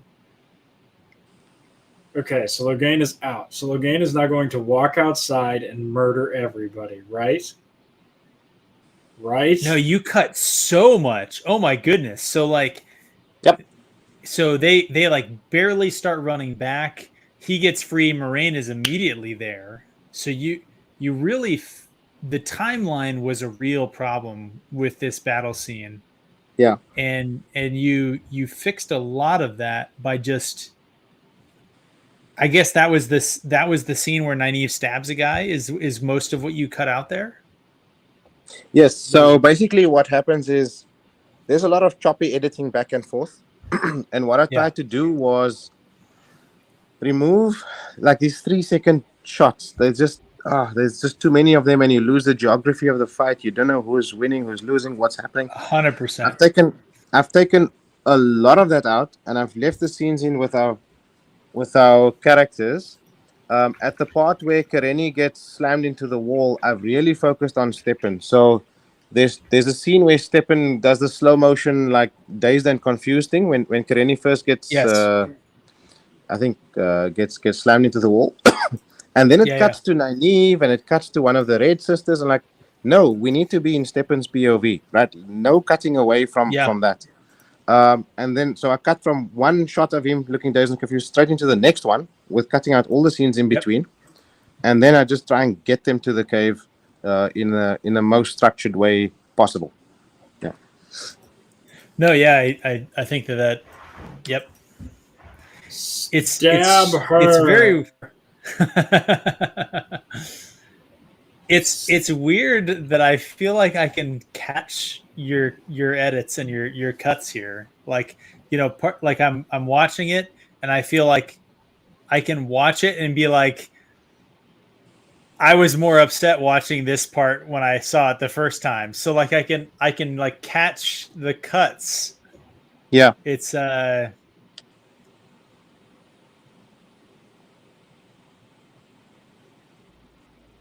okay, so here's them trying to shield, and Karenni gets knocked out like right here. Mm-hmm. Yep. And now so from what you said, like now we're just going to see the cut to Stepan, which again, I think I said I started to do an edit of this and decided to give up on it. Yeah. And good choice. So I can okay, so Stepan, standing around. That's the cut. That was where you did the cut right there. Yep. That really does. It does work so much better like that, man. Yep. You stay in his POV. You see, and that communicate. You know, show don't tell, right? So you see the link between Aes Sedai and Warder very clearly there. Yep, that is a significant improvement.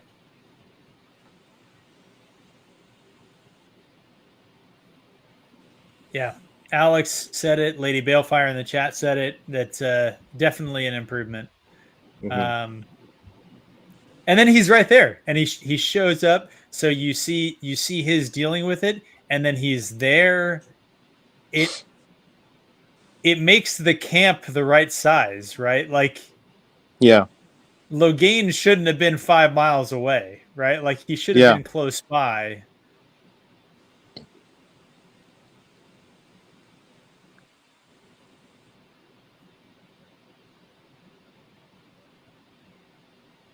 It is super lucky Nynaeve didn't get hit by any of that.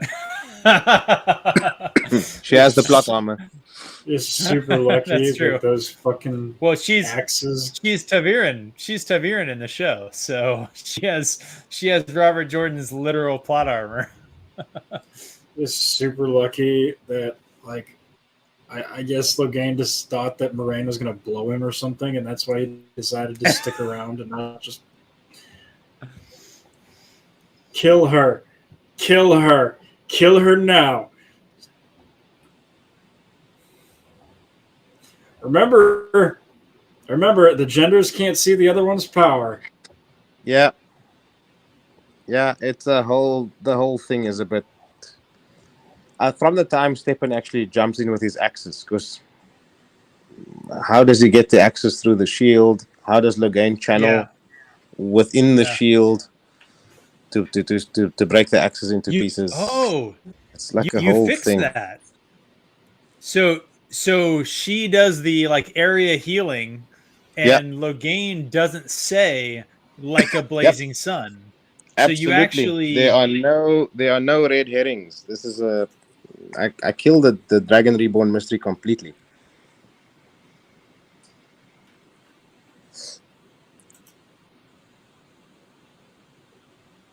Take back that which nature itself does not wish you to hold.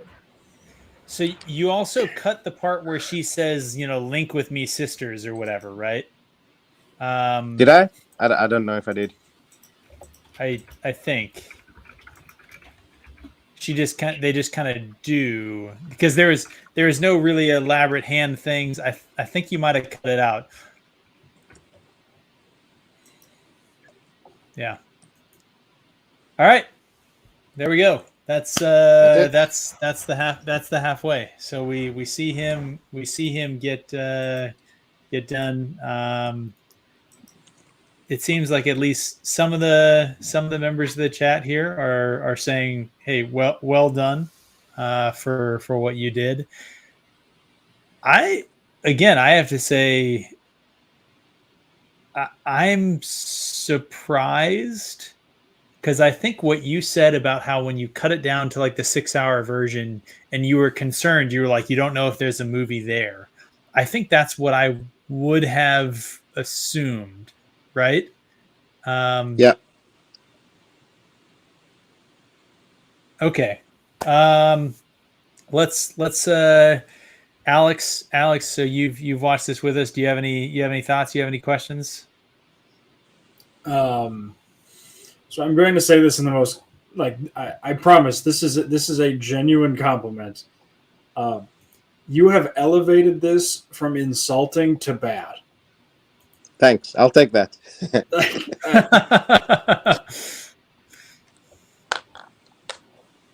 That's it for me.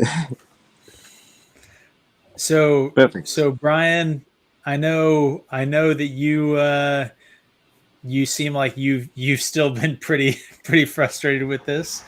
What do you have? Any thoughts? Any questions?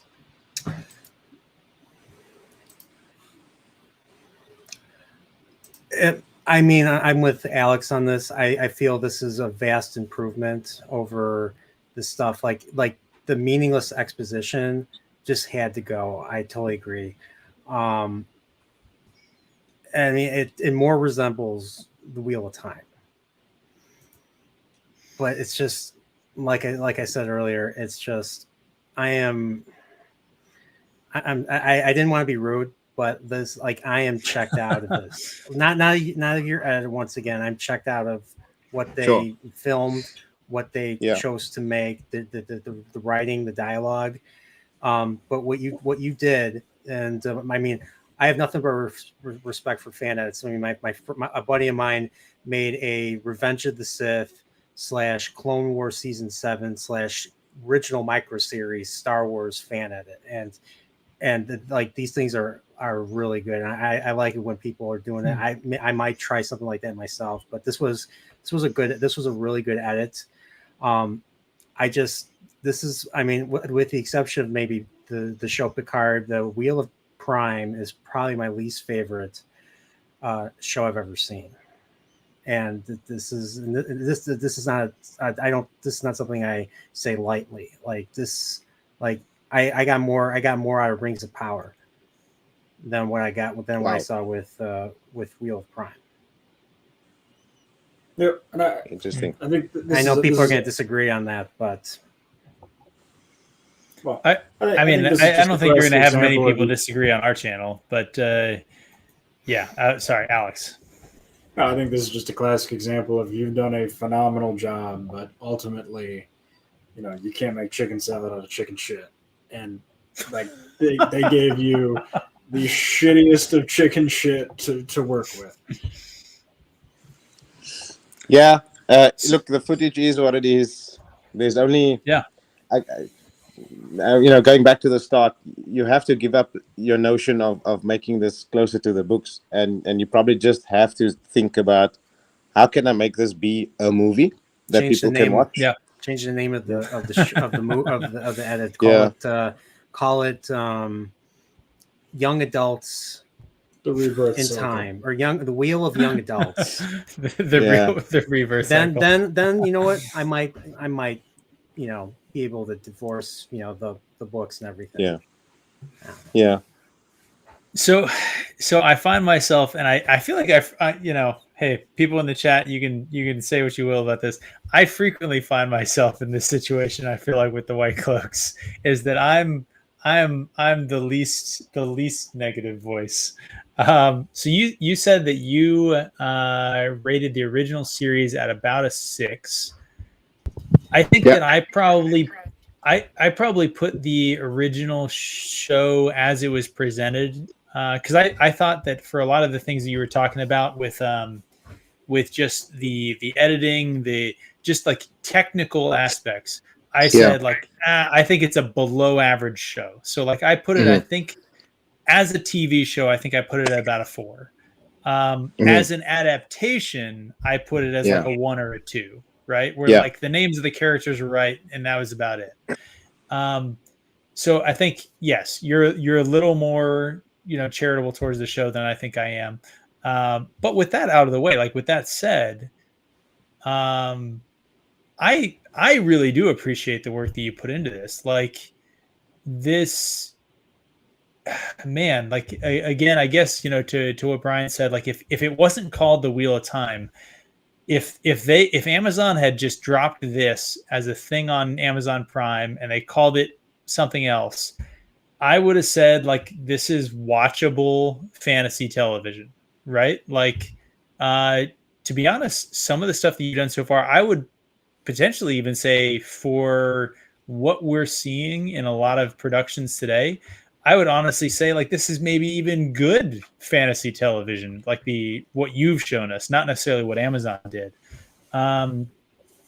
So again, maybe I'm going to get blasted by some of the guys in the chat here, but I am legitimately, like I said a couple times, I'm going to show this to my wife. I'll probably show it to a couple of friends of mine who haven't read the books and get their takes on it. And I would not at all be surprised if the response that I get is like, yeah, this is pretty decent.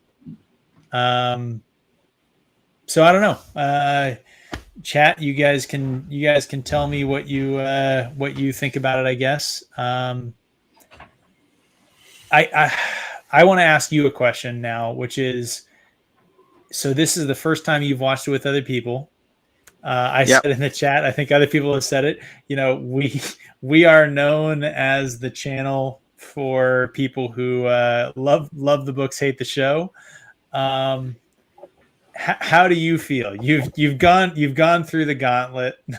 How do you feel? Were we fair? Are you like, yep, we're gonna watch the second half of this, or are you saying I'm not gonna come on these people's show again? Like what? How do you feel?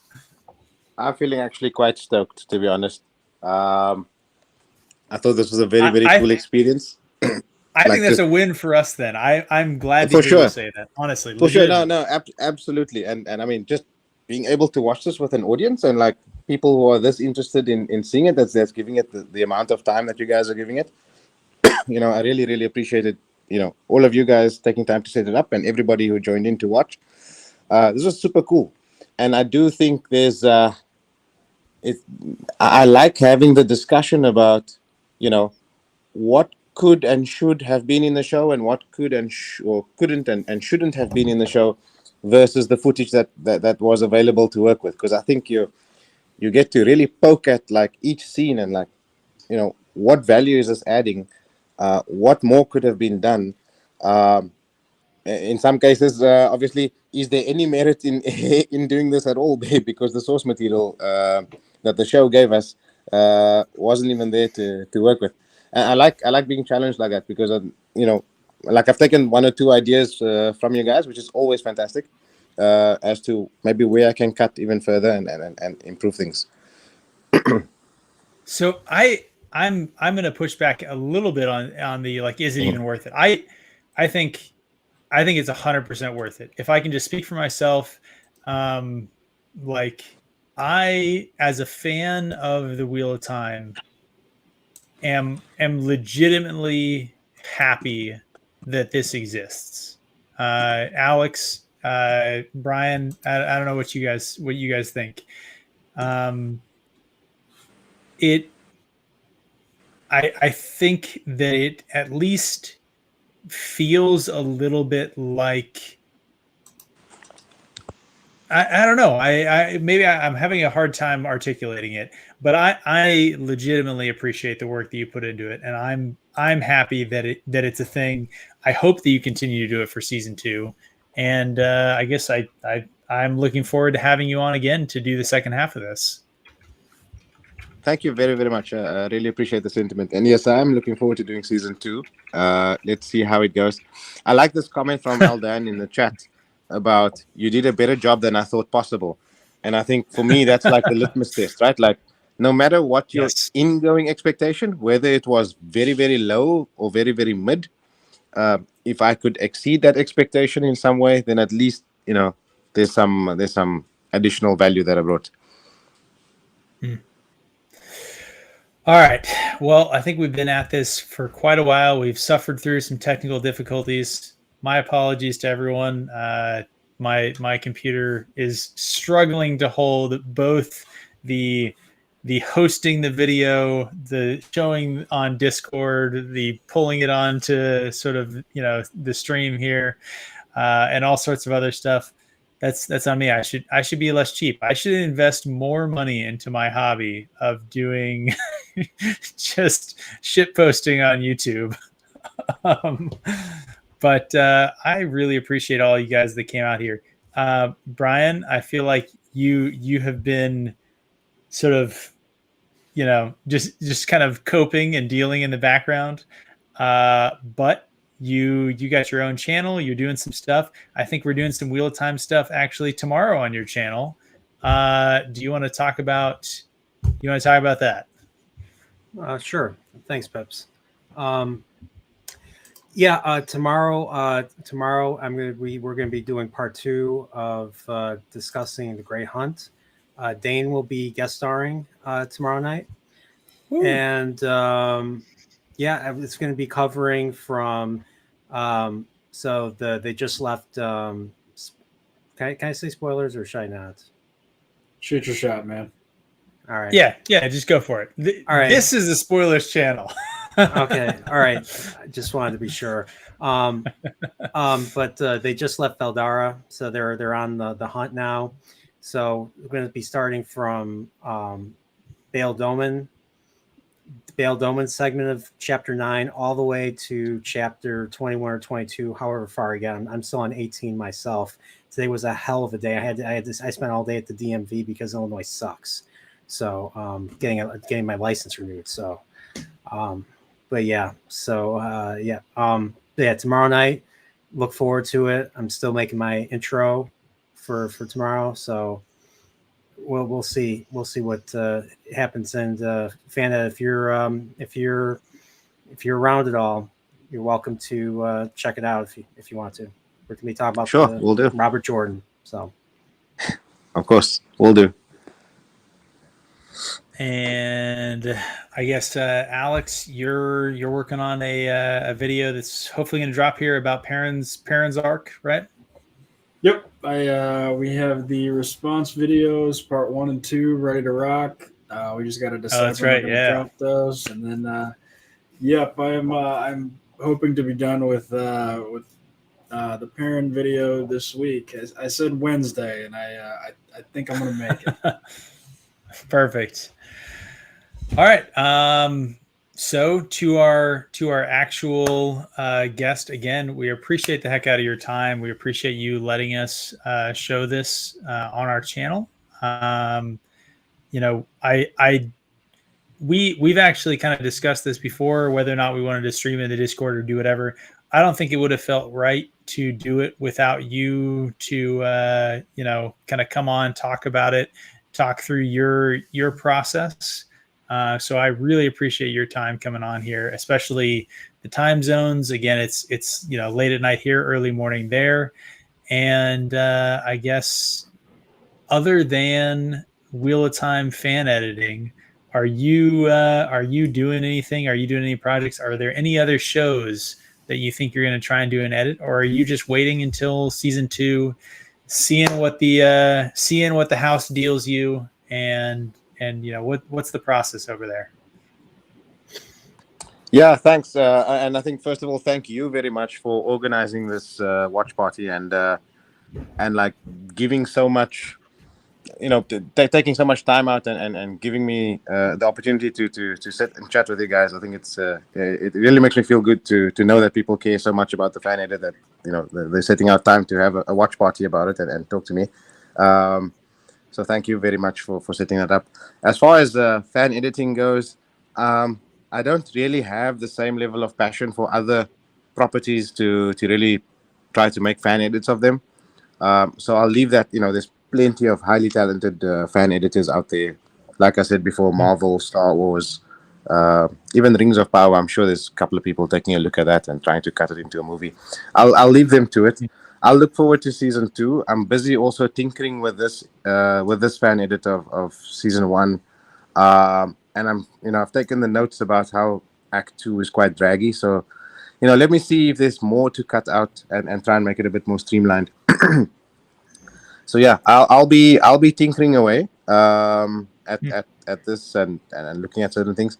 I might look into the audiobooks, try and do that Moraine voiceover as we discussed. Things of that nature. It's always fun to play with some of these ideas and just see what could work and what doesn't work.